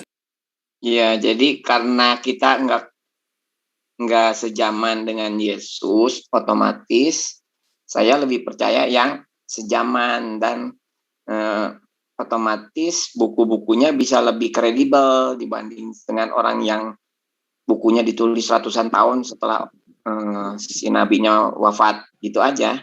Baik, terima kasih. Berarti Bang Zul, berarti Bang Zanzang ini bisa bahasa Yunani dong ya? Nanti kita dengarkan dulu. Demikian kata-kata saya diklarifikasi oleh Pak Sansan. Terima kasih. Dan Pak Sansan juga membuka dirinya untuk katakanlah sebagai seseorang Kristen kan wajib kalau ada orang Kristen itu nggak beres ataupun bidah atau bagaimanapun. Ini mungkin yang pasnya ini Pak Lugahon ini atau Mas Lugahon ya untuk mendidik Pak Sansan. Pak Sansan juga orangnya terbuka. Pak Pitor juga ada tuh, Pak Pitor. Pak Pitor nanti kita akan gabungkan. Jadi kita diskusi 3 agama. Jadi lebih enak nanti kalau kita nggak atur jadi semrawut. Silakan Pak Lugahon menyapa Pak Sansan dulu. Yang Muslim tahan dulu ya.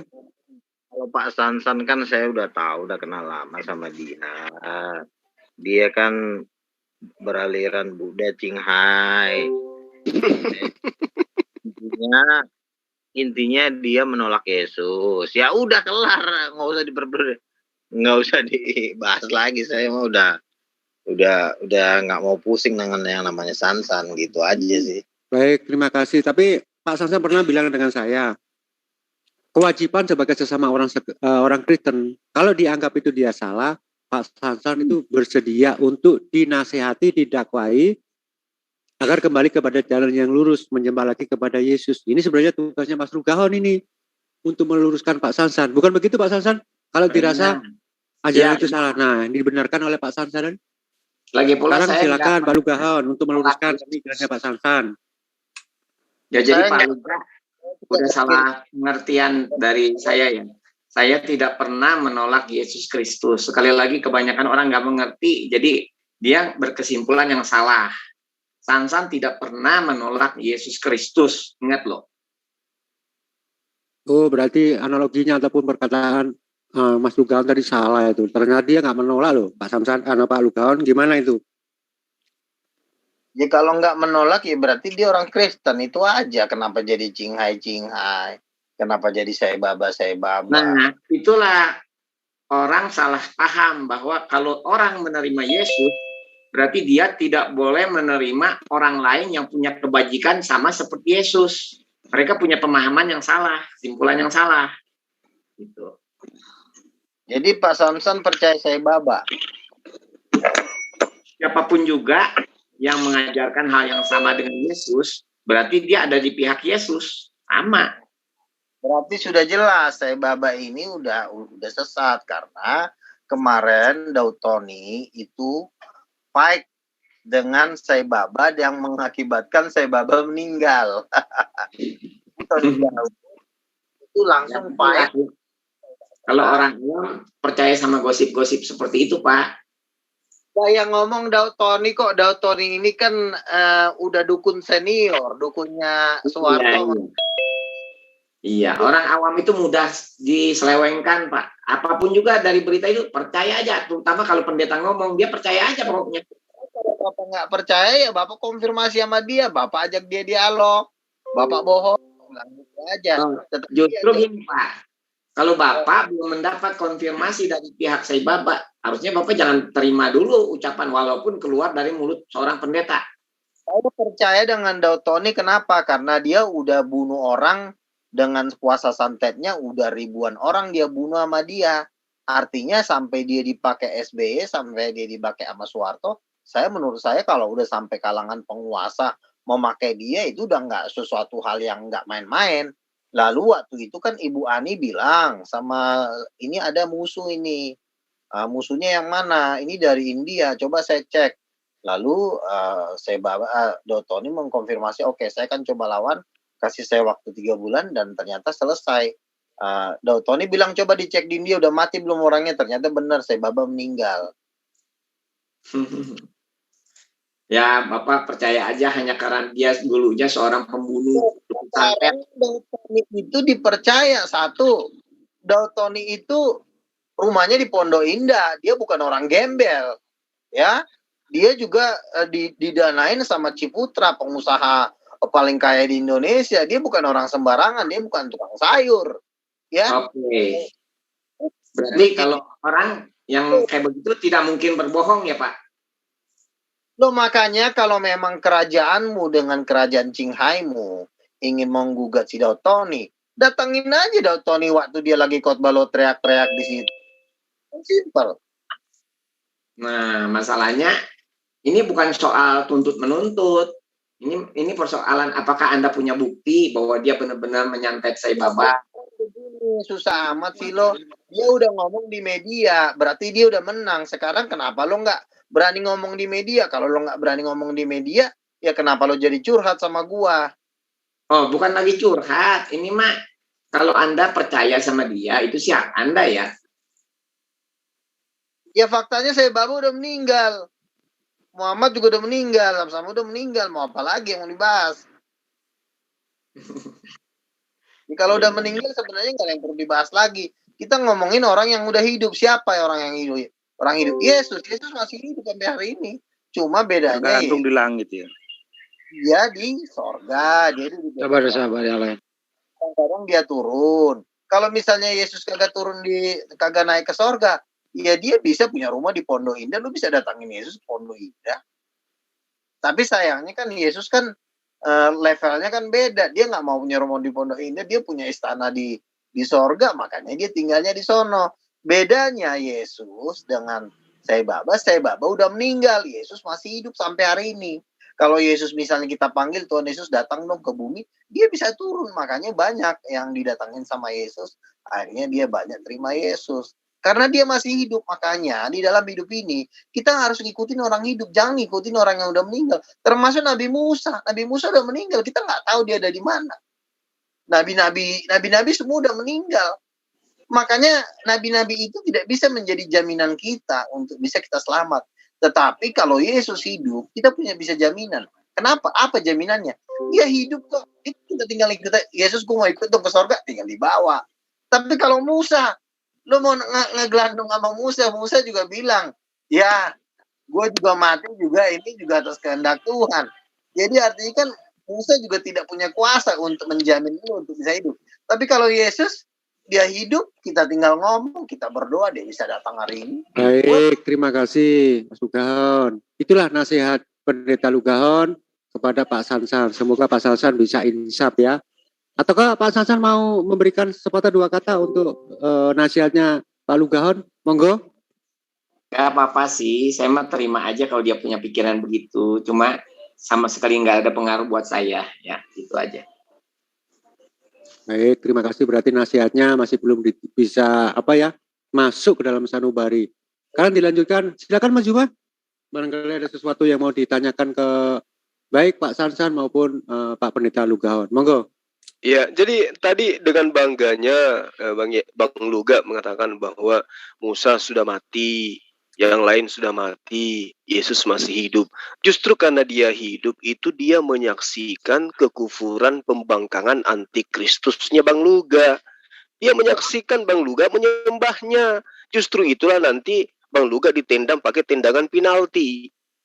Enyahlah daripadaku, engkau semua adalah pembuat kejahatan. Kan gitu Bang Luga. Karena Yesus menyaksikan itu dan memang sudah dinubuatkan dalam Mazmur 91. Dia akan menyaksikan apa yang Bang Luga lakukan. Makanya dia berani ngusir nanti orang-orang yang menyebutnya sebagai Tuhan, memanggilnya dan bermujizat, mengusir setan, bernubuat demi nama Yesus, tapi menyembah Yesus, padahal tidak pernah diajarkan oleh Yesus. Gitu loh Bang Luga, ya. Boleh dimulai, Bang Zuma? Silakan. Tadi katanya Pak Lugahon bilang 3 orang diajak ke Gunung Tabor, Yesus disebut sebagai anak apa, Pak Lugahon? Kasihi. Anak yang kukasihi ya. Sedangkan kalau kita buka 1 Yohanes 3 ayat 1, kita semua adalah anak-anak Allah, kita semua. Bukan berarti Yesus spesial dan Yesus Tuhan. Memang Yesus dikasihi, tapi kita semua, menurut Yohanes sendiri ya, kalau Allah mencintai kita semua dan Allah memanggil kita sebagai anak-anak Allah. Jadi apa spesialnya, Pak? Beda. Begini ya. Yang disebut anak-anak Allah itu Yohanes 1 ayat 12. Barang siapa yang percaya dalam namanya, maka mereka akan disebut anak-anak Allah. Iya. Jadi ini tidak bisa disebut anak-anak Allah, tidak bisa. Lalu umat muslim ini anak apa sebutannya? Bapak ngaco sama poin saya. Bapak ngeles ini. Soalnya poin saya kita lagi ngomongin Yesus bukan umat muslim. Tadi Bapak bilang Yesus adalah anak Allah, anak yang kukasihi. Jadi sedangkan semua umat Kristen adalah anak Allah. Jadi spesialnya apa? Bukan berarti Yesus Tuhan. Yesus cuma Kristen yang seperti Kristen dalam tanda kutip yang lain. Dengerin, oke ya saya jawab ya. Gini, yang boleh disebut anak-anak Allah itu ada syarat utamanya. Ya Bu ya, syarat utamanya adalah Yohanes 1 ayat 12. Apa itu persyaratan utama bisa disebut anak-anak Allah? Persyaratan utamanya adalah yaitu mereka yang percaya dalam namanya. Dalam namanya di sini adalah dalam nama Yesus. Jadi setiap orang yang percaya kepada nama Yesus baru boleh dilabeli anak-anak Allah. Makanya orang Kristen itu boleh memanggil Allah sebagai Bapa. Iya, saya tahu. Jadi apa hubungannya sama Yesus itu Tuhan? Itu intinya. Bapak dari tadi jelasin begitu. Saya ngerti kalau orang Kristen dipanggil anak-anak Allah. Jadi apa bedanya dengan Yesus? Kenapa jadi menyebutkan Yesus Tuhan hanya karena dikatakan kalau Yesus adalah anak yang kukasihi? Oh, gue belum selesai ngomong juga. Dengerin dulu. Ya, pertama itu baru pertama. Nanti poin kedua belum. Poin pertama yang boleh disebut anak-anak Allah adalah hanya orang yang penuh Roh Kudus dan percaya kepada nama Yesus. Adalah anak-anak Allah hanya huruf kecil. Ibu harus bisa bedain. Anak-anak Allah A huruf kecil berbeda dengan anak Allah A huruf besar. Kalau anak Allah A huruf besar itu disebut anak tunggal Allah. Anak tunggal Allah ini Yohanes 1 ayat 14, yaitu firman telah menjadi manusia. Kita telah melihat dia sebagai kemuliaan sebagai anak tunggal Allah. Jadi anak tunggal Allah dengan anak-anak Allah ini ada perbedaan. Anak Allah adalah firman yang telah menjadi manusia. Itu cuma satu, makanya disebut anak tunggal. Tetapi anak-anak Allah A huruf kecil ini juga ini bisa diberikan kepada manusia dengan satu syarat, yaitu mereka harus punya Roh Kudus, diberikan Roh Kudus. Jadi ada perbedaan antara anak tunggal sebagai firman yang menjadi manusia dengan orang yang menerima kuasa yaitu Roh Kudus disebut anak-anak Allah. Jadi ada perbedaannya, anak tunggal A huruf besar dengan anak-anak Allah A huruf kecil itu ada perbedaannya. Kadang-kadang kan di situ yang membuat orang makan. Oke, sekarang saya mau tanya sama Pak Lugahon. Menurut Pak Lugahon, Paulus tahu nggak kalau Yesus itu Tuhan? Tadi kan yang jawab Petrus. Ya, yang jawab kan Petrus. Sekarang saya punya pertanyaan, apakah Paulus tahu kalau Yesus itu Tuhan? Itu pertanyaan yang sangat bagus. Jadi pada waktu Paulus, enggak, jawab dulu Pak, tahu iya apa enggak gitu. Bapak jangan, saya bukan meminta penjelasan, saya ingin mendapatkan pernyataan Bapak. Apakah Paulus tahu kalau Yesus adalah Tuhan? Saya harus kasih tahu sedikit supaya menguatkan begitu. Jadi pada waktu Paulus ke Damsik, dia kan buta selama 3 hari. Ya. Buta, matanya buta selama 3 hari. Tahu, Pak. Ya. Pertanyaannya, siapa yang mencelikkan mata buta Paulus selama 3 hari itu? Siapa yang mencelikkan? Siapa, Pak? Yesus. Siapa, Pak? Kalau Yesus yang mencelikkan mata Paulus selama 3 hari, tentu Paulus sangat tahu siapa Yesus. Orang matanya buta aja dimelekin sama dia, gimana? Oke, sekarang menurut Bapak, Paulus tahu kalau Yesus adalah Tuhan.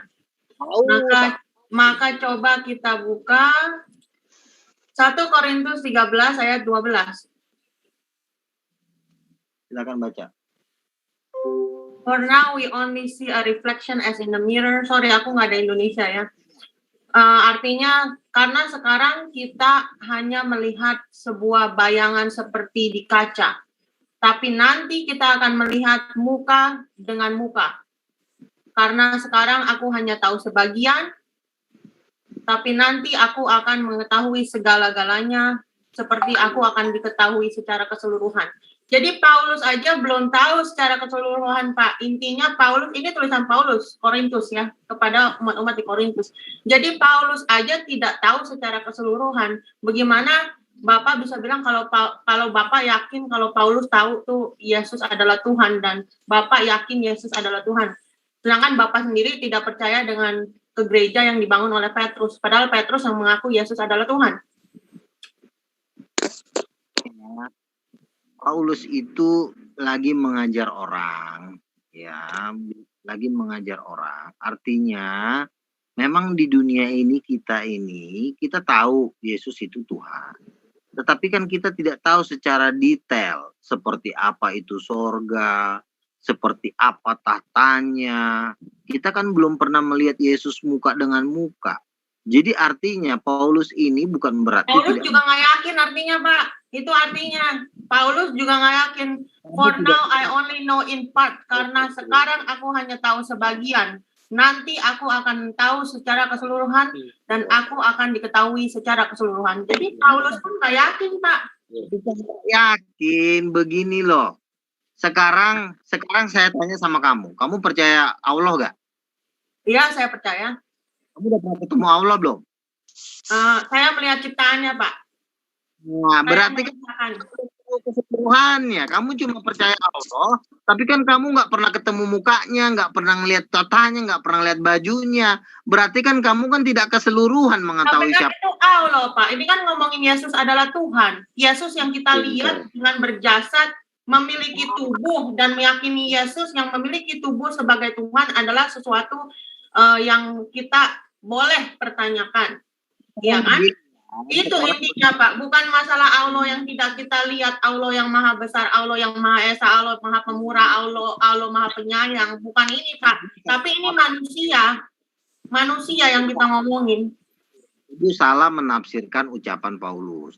Untuk mengetahui seseorang itu Tuhan sebenarnya gampang. Dia bisa bangkit dari antara orang mati, bangkit sendiri, dia udah pasti Tuhan. Jadi di Torah aja Yesus dirajam. Apa?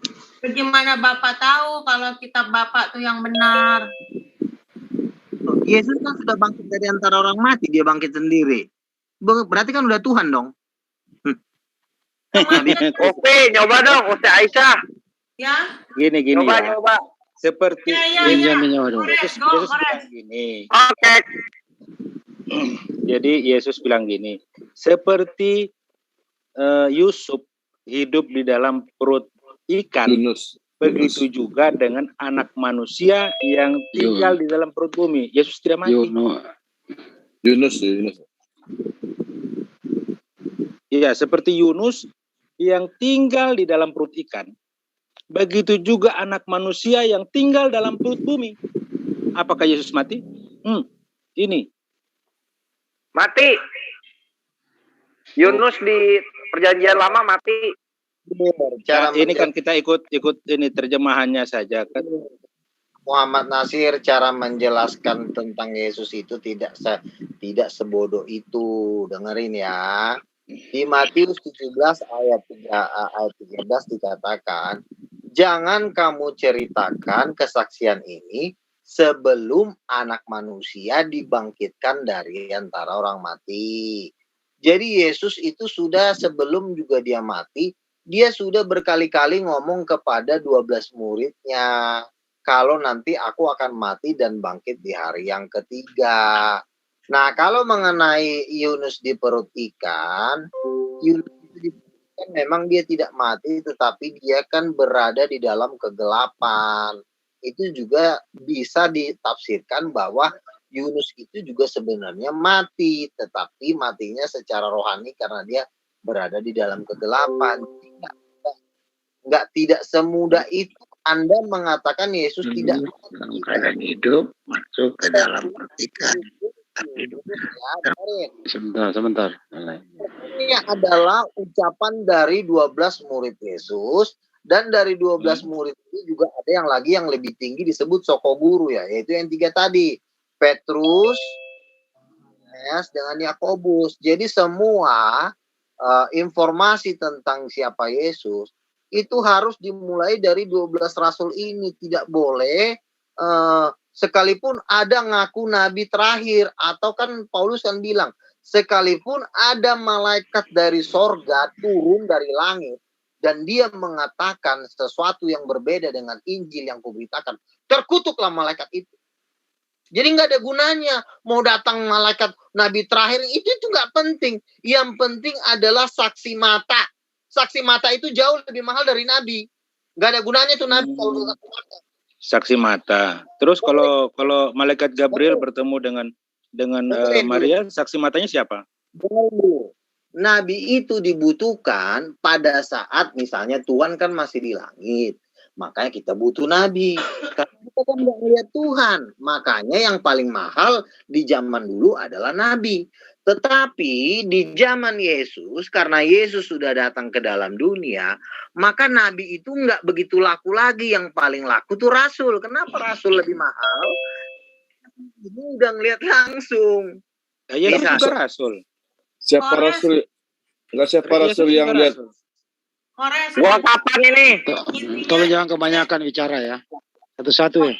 Kores. Intinya dia berkata kalau Yesus adalah nabi tidak berlaku karena Yesus adalah Tuhan, dan yang dia ngomongin adalah saksi mata. Dan dia yang kita perlu bantah adalah Yesus adalah Tuhan, Kores. Ya. Saya ketemu si Handi, misalnya saya ngopi dengan si Handi di Cempaka Putih. Lalu saya ketemu sama si Handi ngopi di Cempaka Putih. Lalu pada waktu saya ngopi di Cempaka Putih sama si Handi, nggak perlu lagi saya butuh nabi. Tuhan, saya butuh nabi dong.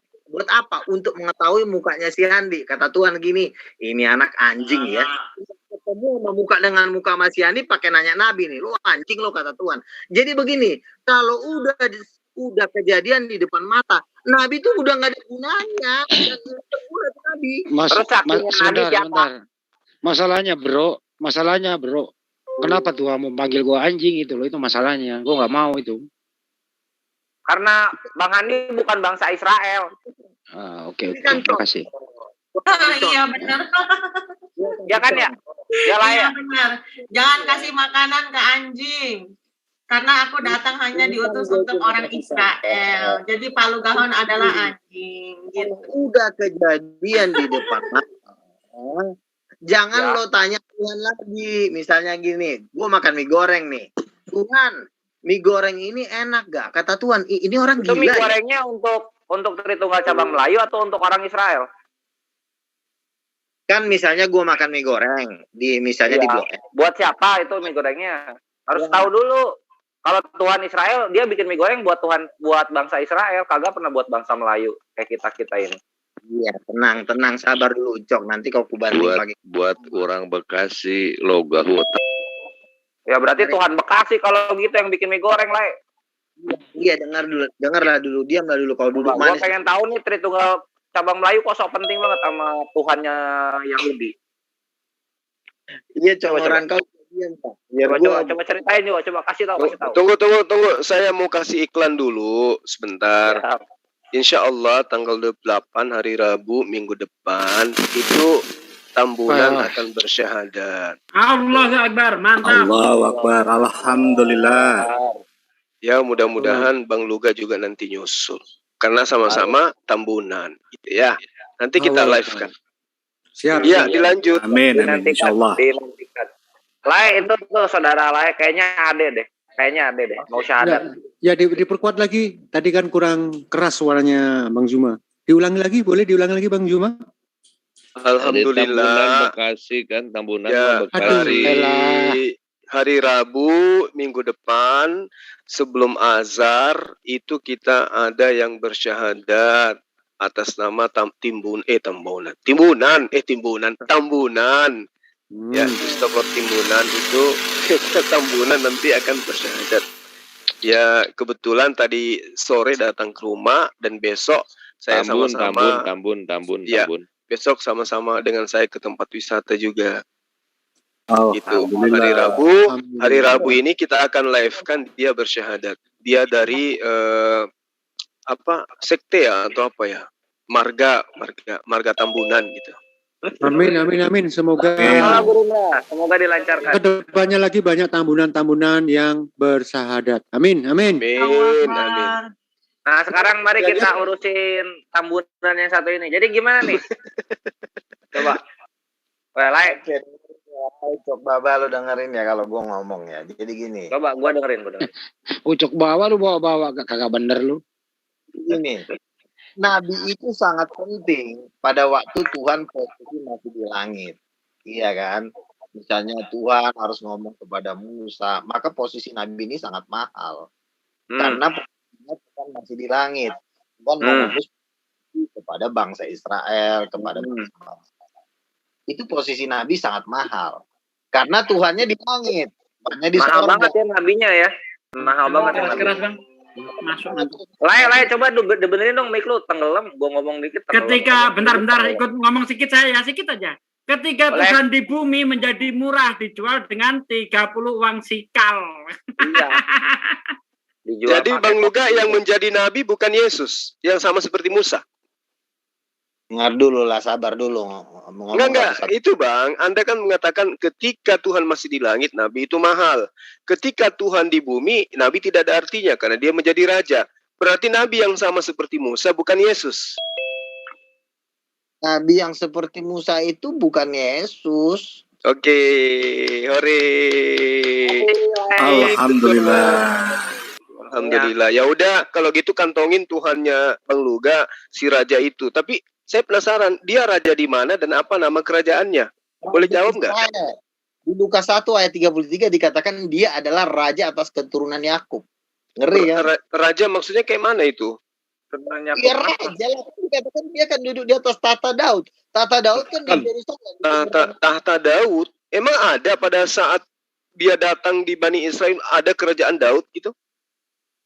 Makanya nanti pada waktu Yesus datang kan dia Masih nanti. Nah, ya kan semua kan ada waktunya dong. Ada waktu untuk pembakaran, ada waktu untuk penginjilan. Sekarang kan kita kan menjadikan segala bangsa dulu nih murid Yesus nih. Nah, berarti kerajaannya masih pre-order ya? Masih fiktif. Ya, masih pre-order kayak baju JCC. Bang Lukahon, saya Bang Zuma terlalu baik bilang Tuhannya boleh dikantongin. Kalau saya sih, saya mau nanya lagi nih. Dan apabila manusia berdosa, kita memiliki perantara dengan Bapa, Yesus Kristus yang benar. Jadi Yesus Kristus cuma perantara, Pak, bukan raja, bukan Tuhan. Itu di dalam 1 Yohanes 2 ayat 1. Iya, jadi gini, Oke. Misalnya kan misalnya nih Tritunggal Cabang Melayu nih berdosa, terus dia berdoa, Tuhan Bapa, tolong pukuli ya Yesus supaya dosaku diampuni. Gitu. Iya, Kasih kesempatan Pak Luga menjawab dong. Tuhan. Sebentar. Pak Luga nggak pernah ngomong ya, jangan 3 orang. Ngomong semua ya. Silakan. Nanti besok saya jawab ya Bu ya. Jadi gini, saya jawab dulu yang tadi mengenai Yesus Raja. Jadi Yesus dalam Lukas 1 ayat 33 dikatakan dia akan menjadi raja semuanya. Lalu kamu kan mengatakan, oh berarti masih rencana dong. Bukan masih rencana, ini udah setengah perjalanan. Kan dia udah bangkit nih. Udah ngusir setan, udah ngebanting setan, udah bangkit dari antara orang mati. Otomatis kan kuasa dari kerajaan itu kan sudah dinyatakan. Sudah ada bukti bahwa memang kerajaan itu pasti. Makanya Yesus selama 3,5 tahun itu dia harus menyelesaikan dulu sesi pertama. Yaitu dia 2000 tahun bangkit mulu. Kerajaannya kagak jadi-jadi. Peletakan batu pertamanya pun kagak ada ini kerajaan. 2000 tahun. Mangkrak. Yesus itu nanti bertahta di Yerusalem baru yang dikatakan jalannya dari lantai emas. Tahun kapan? Tahun kapan gua tanya? Ini bentar lagi Tuhan Yesus udah mau datang, lu sabar aja. Bentar lagi. Masih Tahun nanti. 1800 bentar. Tahun 1700 bentar. Nanti Iya, aja lo sampai banggain angkatan lo yang bareng Yesus. Sampai yang angkatan bareng Yesus itu udah jadi fosil semua, udah jadi pertalit sekarang, masih belum balik-balik lagi nih Tuhan satu nih. Dulu sabar. Kan Yesus sudah ada penglihatan dikatakan pada waktu terjadi pemaksinan, vaksin dunia ini kan semua lagi divaksin nih. Pada waktu terjadi pemaksinan itu nanti ada meteor jatuh seperti di Matius 25, disitulah terjadi pengangkatan. Jadi gereja-gereja nanti kita orang nih orang Kristen ini diangkat. Kok nanti terus sih? Kapan terjadinya? Masuk nonton nanti. Iya, kalau bentar lagi itu kejadian, Lai, lu ngontrak deket-deket apotek, Lai. Jangan sampai ambruk lagi lu, Lai. Kemarin dulu, gue udah sembuh, Cok. Jadi gini. Mana sembuh, Foda? Coba mana sembuh? Gue pengen tahu suara sembuh kayak gimana. Udah sembuh. Udah sembuh dia. Dikatakan pada waktu terjadi pemaksinan massal, di situ akan terjadi pengangkatan. Nah, pemaksinan ini kan lagi OTW nih. Bahkan dikatakan bulan Agustus akan terjadi pemaksinan massal. Jadi ini makanya gue udah bilang dalam tempo 2-3 tahun ini siap-siap aja kita gereja diangkat mengadakan pesta perjamuan nikah anak domba selama 3,5 tahun. Nah, pada waktu kita mengadakan pesta perjamuan nikah selama 3,5 tahun, terjadilah penyiksaan habis-habisan di bumi oleh pemerintahan antikristus. Makanya nanti di jidat lo tuh ditempel 666, 666. Nah, itu adalah lambang dari binatang. Berarti Agustus ya? Agustus kejadian ya? Intinya dalam tempo waktu dekat, gue nggak merani, tapi dalam proses pemaksinan itu terjadi pengangkatan. Jadi artinya tahun 1200, tahun 1100, tahun 1 itu udah ada yang kayak Lai Luga ini. Sebentar lagi akan terjadi pemvaksinan massal. Udah ada yang kayak gitu-gitu. 2000 tahun gagal. Film yang diceritakan Maluga itu. Itu penglihatan, bro. Jadi intinya bukan pemvaksinan. Intinya lo nggak usah ketakutan. Lu kan nggak ikut Yesus. Kita kan lagi ambruk siapa sih? Kita pengangkatan. Jadi waktu itu teman gue si Jody mimpi, dia bilang orang-orang Kristen diangkat ke langit, lalu orang-orang Muslim dibawa dikejar-kejar yang berjubah hitam pada teriak, Tuhannya orang Kristen tolong kami ya. Tapi udah terlambat. Nggak ada hubungannya. Tuhannya Israel bukan buat Tritunggal Cabang Melayu. Yesus itu disalib untuk ngebatalin Torah. Yang ngejalanin Torah siapa? Bukan Tritunggal Cabang Melayu, orang-orang Israel. Jadi itu hubungannya sama orang-orang Israel aja. Kiamat kek, mau anak domba nikah kek, mau apa kek, kiamat ya itu kiamatnya Israel, bukan kiamatnya dunia lah. Makanya gue bilang jangan penting. Jangan penting. Itu selama 3 anak dombanya anak domba siapa? Anak dombanya Israel. Di Israel sono kiamatnya. Israel doang yang kiamat. Bukan di Tritunggal Cabang Melayu. Debat kusir dia sama anak satu nih, ucap nih. Apa sih? Orang gitu kok coba cek deh ayat 15.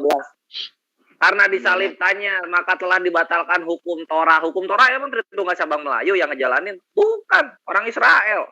Makanya jangan sok penting gue bilangin. Begini intinya.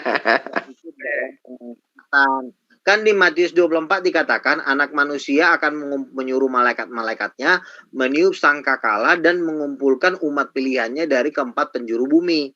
Jadi itu berarti orang-orang Israel. Contoh, diam dulu, gue lagi ngomong. Itu buat orang-orang Israel, bukan orang-orang kayak kita ini loh yang hidup di Melayu dengan senantiasa bertani, berkebun.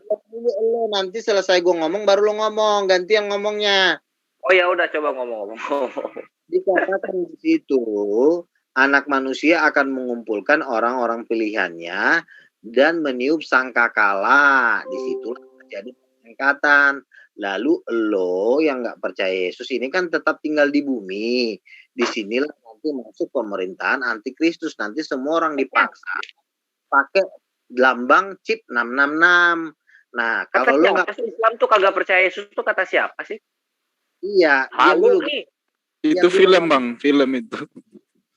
Mohon yang lain standby, berdua aja dulu.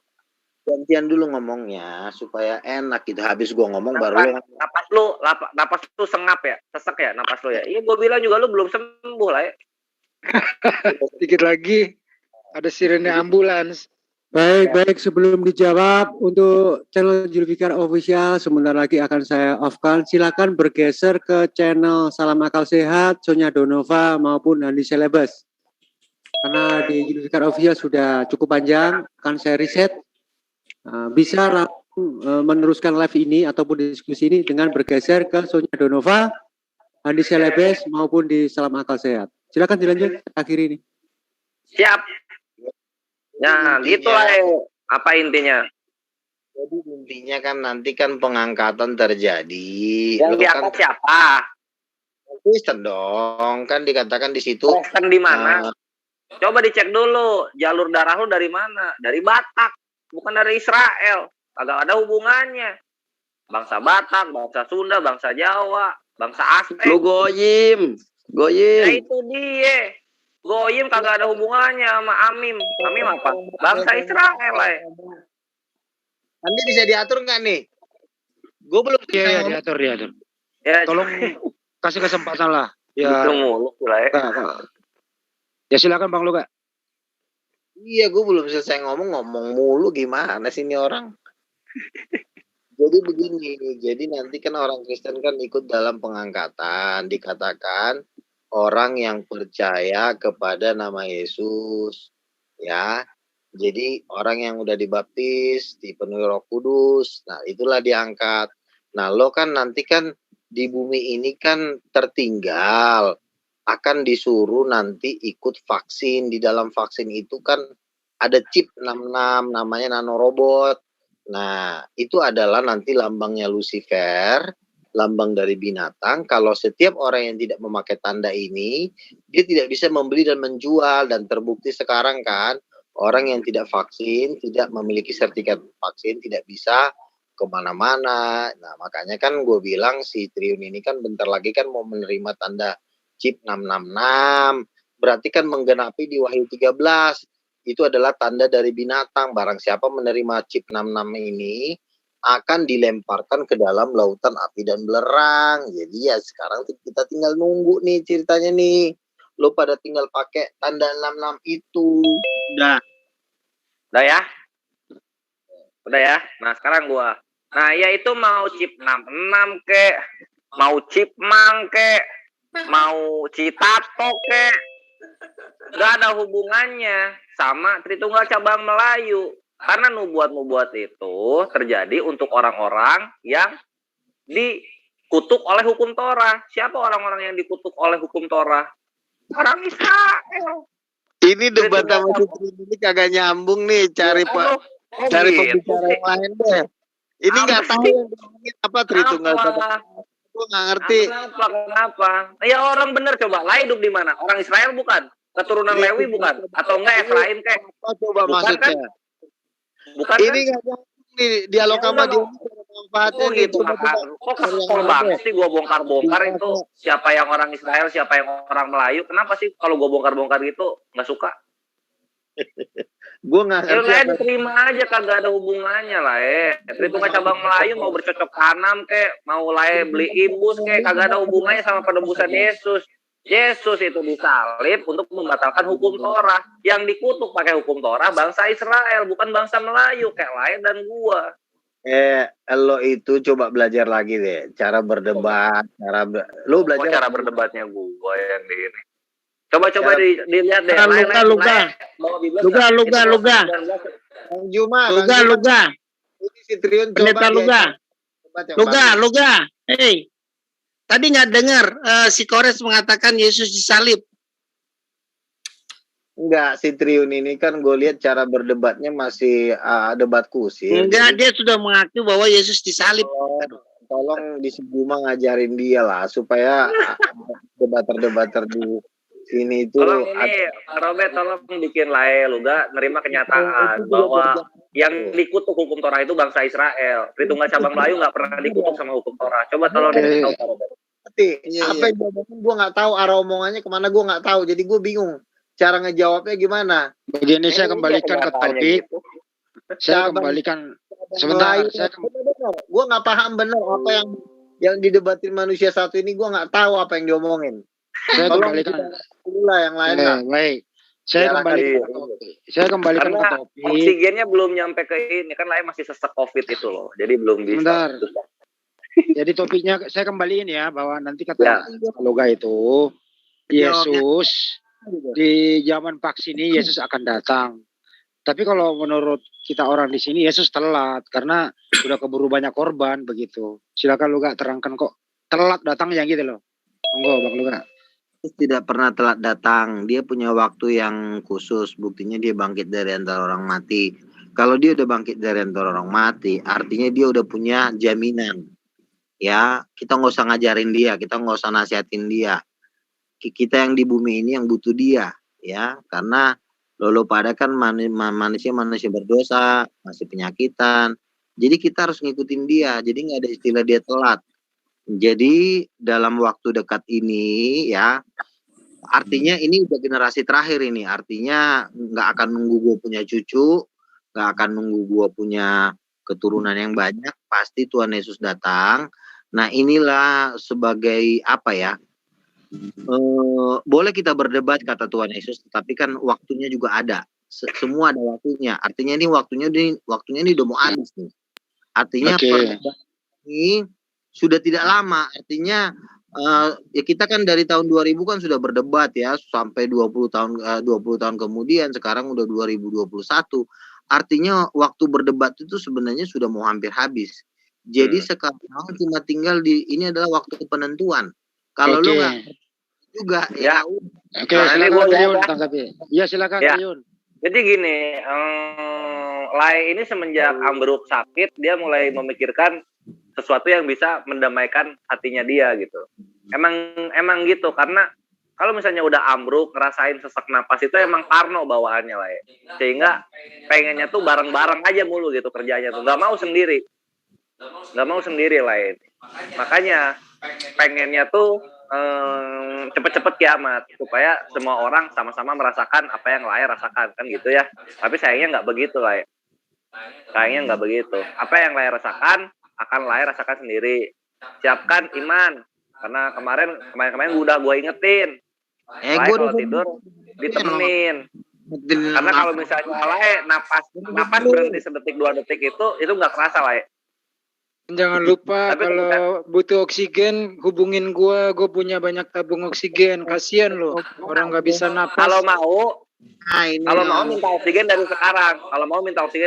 Karena sekalinya kejadian itu nggak bisa nyedot napas lah lu gak. Udah kagak bisa ngetik apa-apa lagi. Udah keburu linglung. Kayak tadi kan gua jawab apa, Lai kagak bisa jawab apa-apa. Bingung mau jawab apa gitu. Nah ini namanya udah apa kekurangan suplai oksigen kepalanya gitu lah ya. Oke, silakan Lai.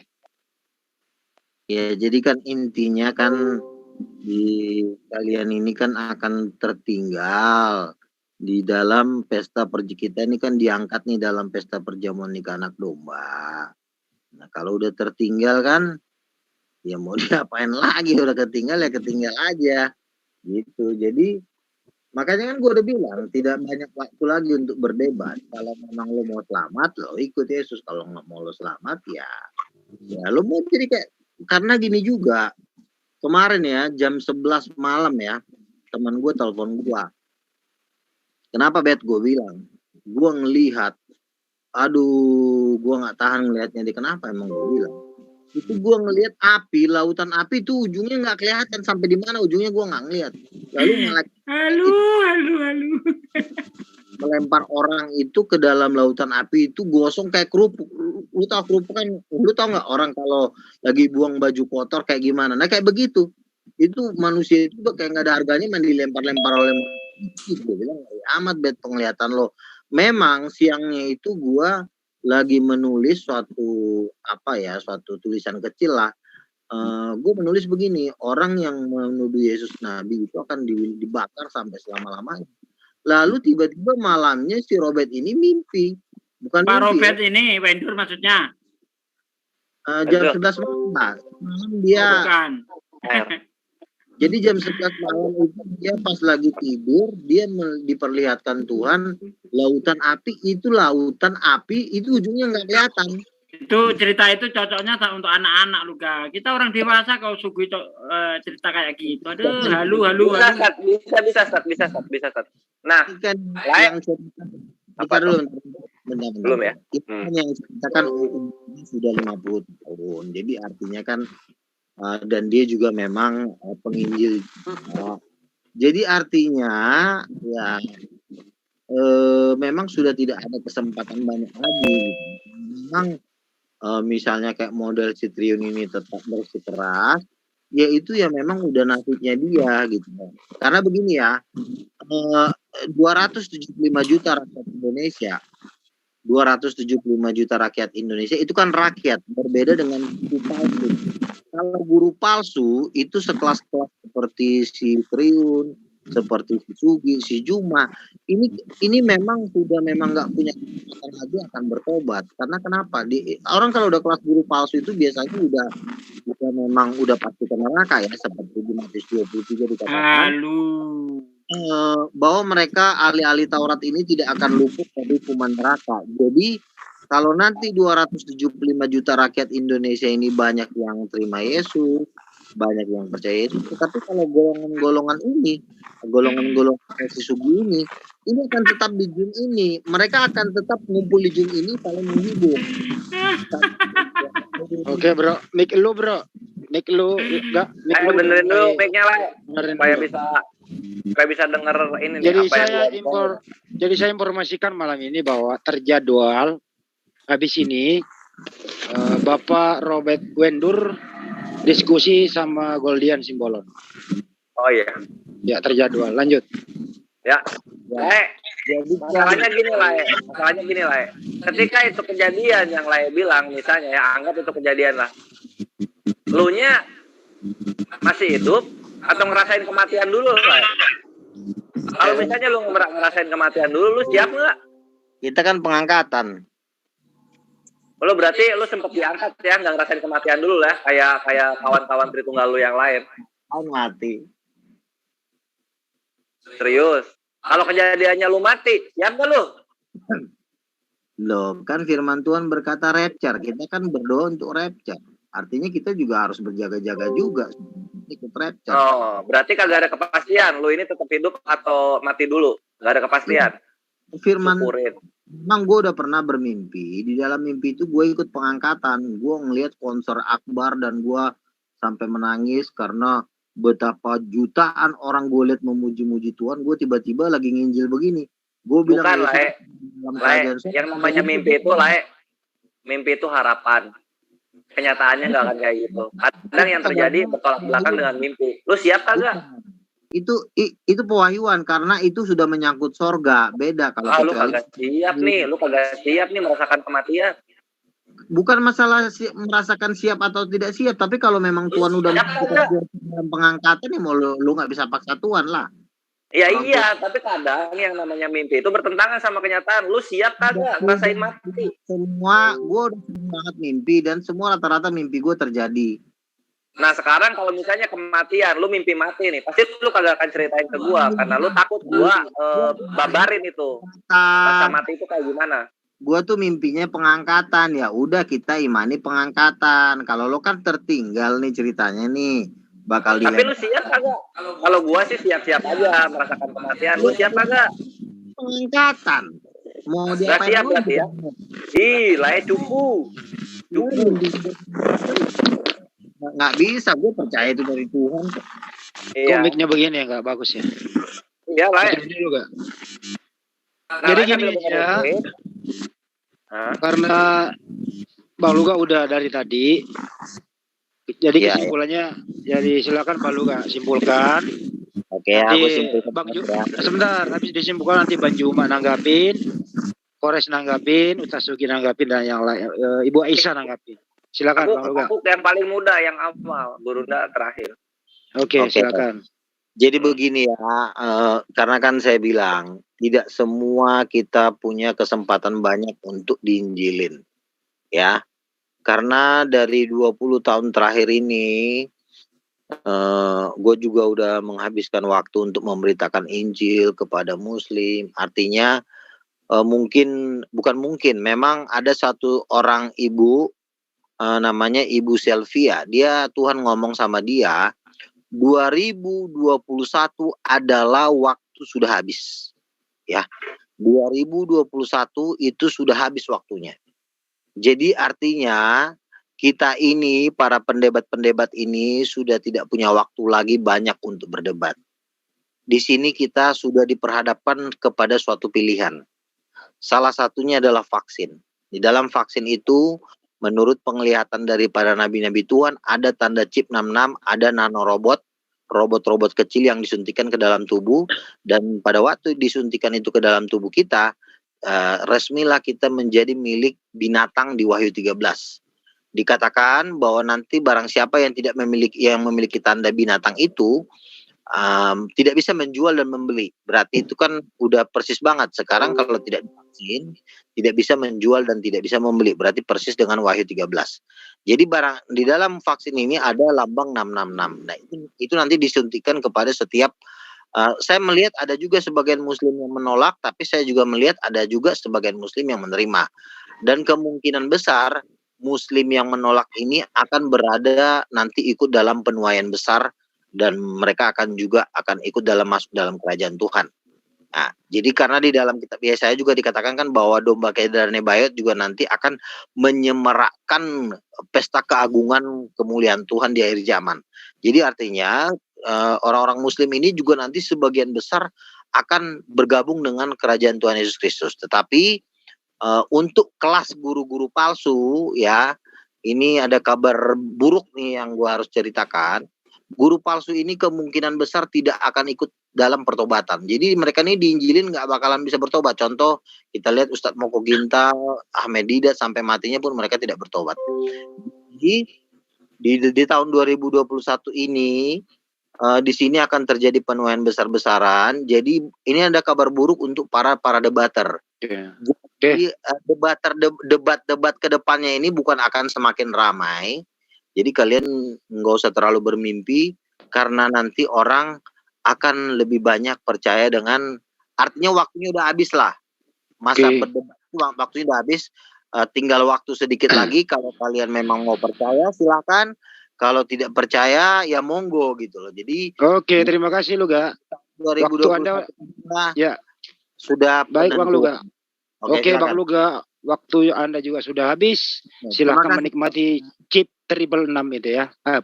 Kuartet 6, chip kuartet 6. Silakan Triun Slayer dulu. Monggo. Ya. Nah, jadi gini, apa yang gejala-gejala yang terjadi sama Laya Luga gitu kan, halu kemana-mana, terus ambruk, itu adalah gejala tanda-tanda mendekati ini biasanya orang-orang udah mau ketemu dengan Tuhannya lah, emang seperti itu. Dan ini bisa kita lihat listnya juga mengenai apa ya, mengenai ini loh, orang-orang yang meramalkan kiamat. Laeluga itu bukan orang yang pertama, Ivan Villa. Dalam sejarah Tritunggal, orang-orang seperti Laeluga ini banyak. Nih ya, ini list of date. Nah, ini nih ya. Daftar prediksi kiamat yang gagal. Nah, kita lihat.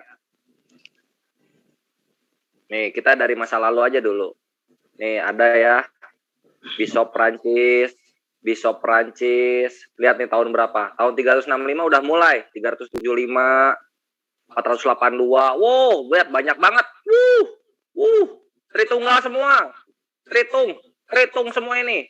Nih, tahun 1935 Evangelis. Tuh, Evangelis ini mereka nih doyan banget ngeramalin kiamat tapi gagal total semua gitu kan. Nah, ini 1977, 79, 80, 82, 85. Ini kelakuan yang memalukan ini tidak pernah bosan mereka lakukan gitu. Jadi tiap generasi ada aja yang melakukan prediksi-prediksi gagal total seperti ini. 99 masih banyak, 2003 juga. Ini Tritung ini seneng banget nih ngeramalin kiamat nih. Sotoy. Tahun 2020 yang terakhir adalah si Jen Dixon ini. Terus yang masa depan tahun berapa? Woi, Luga, ketik tambahin di situ Luga Tambunan. Nanti Luga gua tambahin di sini. Gua tambahin di sini, soal COVID lagi nanti gua tambahin di sini. Begitu. Baik ya. Ini satu paragraf lagi, Bang. Sama ini Lae itu harus sudah menerima kenyataan. Semua orang akan merasakan kematian. Lae jangan lari dari kenyataan itu. Memang sakit. Makanya itu, Lae mesti ada yang nemenin tiap tidur. Karena Lae udah ngerasain gimana gak enaknya sekarat. Itu Lae dari gua. Oke, makasih. Ibu Aisyah, silakan. Kalau Ibu Aisyah nggak ada, Ustaz Sugi dulu. Terakhir, Bang Juma. Ya, sebenarnya. Ibu Aisyah, silakan. Ya, yang ingin saya katakan cuma Yesus menurut Alkitab sendiri ya, Yesus datang bukan untuk membawa sebuah damai, tapi dia akan menjadi pedang di mana dia akan memisahkan ayah dari anak, ibu dari anak, dan kayak membawa peperangan lah, perpecahan. Jadi perpecahan ini sebenarnya ya adalah di mana Kristen telah menuhankan, telah membuat manusia menjadi idol, menjadi sebuah berhala.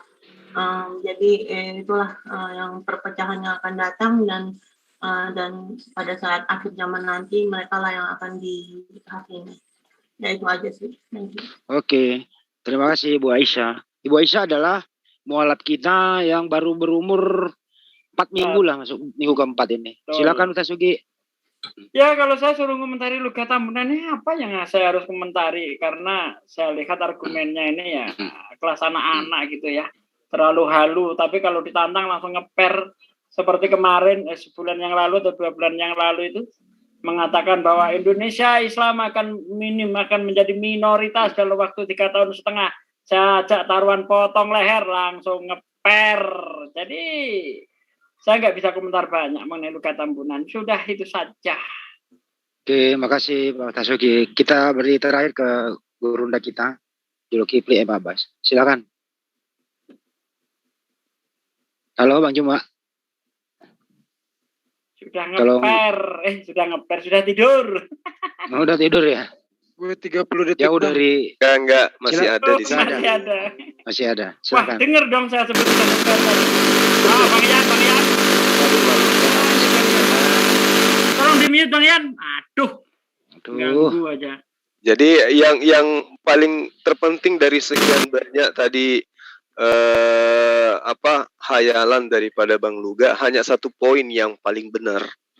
Semuanya selain itu nggak benar.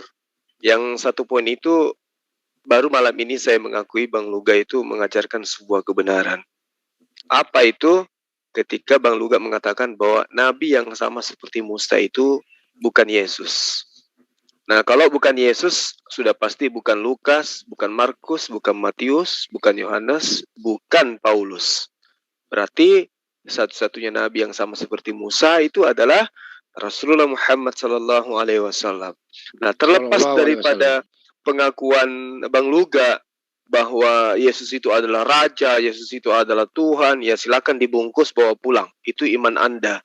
Tapi yang paling benar yang Anda ucapkan malam ini adalah Nabi yang sama seperti Musa itu adalah bukan Yesus. Sehingga yang diterangkan di dalam Kisah Para Rasul 3 ya, di ayat 22 dan seterusnya itu bukan Yesus. Ketika dikatakan bahwa bukankah di dalam kitab Nabi Musa dikatakan Allah akan membangkitkan bagimu seorang nabi di antara saudara-saudaramu sama seperti aku, dengarkanlah dia dalam segala sesuatu yang akan dikatakan kepadamu. Dan akan terjadi bahwa semua orang yang tidak mendengarkan nabi itu akan dibasmi dari umat kita. Nah, ternyata nabi ini bukan Yesus, artinya satu-satunya harapan terakhir adalah Rasulullah Muhammad Sallallahu Alaihi Wasallam. Hanya itu saja dari saya, Bang Luga, sehat selalu, panjang umur, tetaplah semangat, tetaplah menjadi orang yang membuat saya sering tertawa, biar imun saya semakin meningkat. Barakallah. Terima kasih sahabat-sahabat sekalian.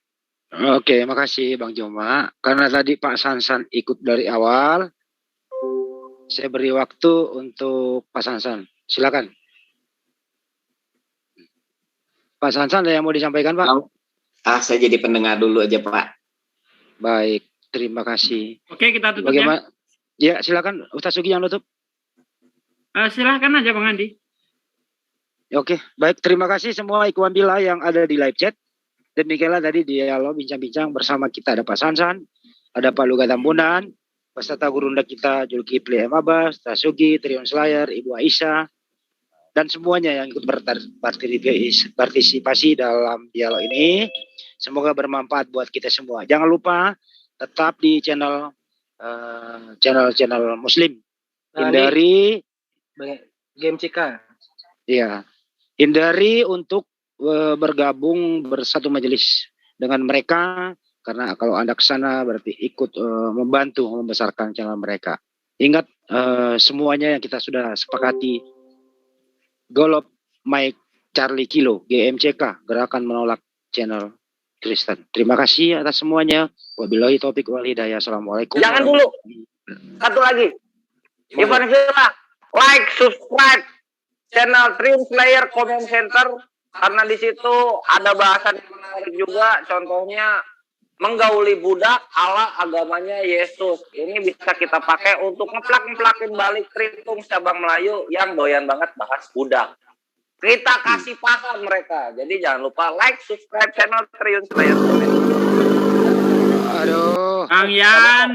Aduh, kacau Indonesia. Oke, baik, terima kasih. Saya ulang kembali bahwa sesudah ini terjadwal adalah Mas Goldian Simbolon bersama dengan Pak Robert Wendur, kemudian dibantu juga oleh Pak Sansan, bertiga nanti sesudah ini. Terima kasih ya. Wabillahi taufiq wal hidayah. Assalamualaikum warahmatullahi wabarakatuh. Waalaikumsalam warahmatullahi wabarakatuh.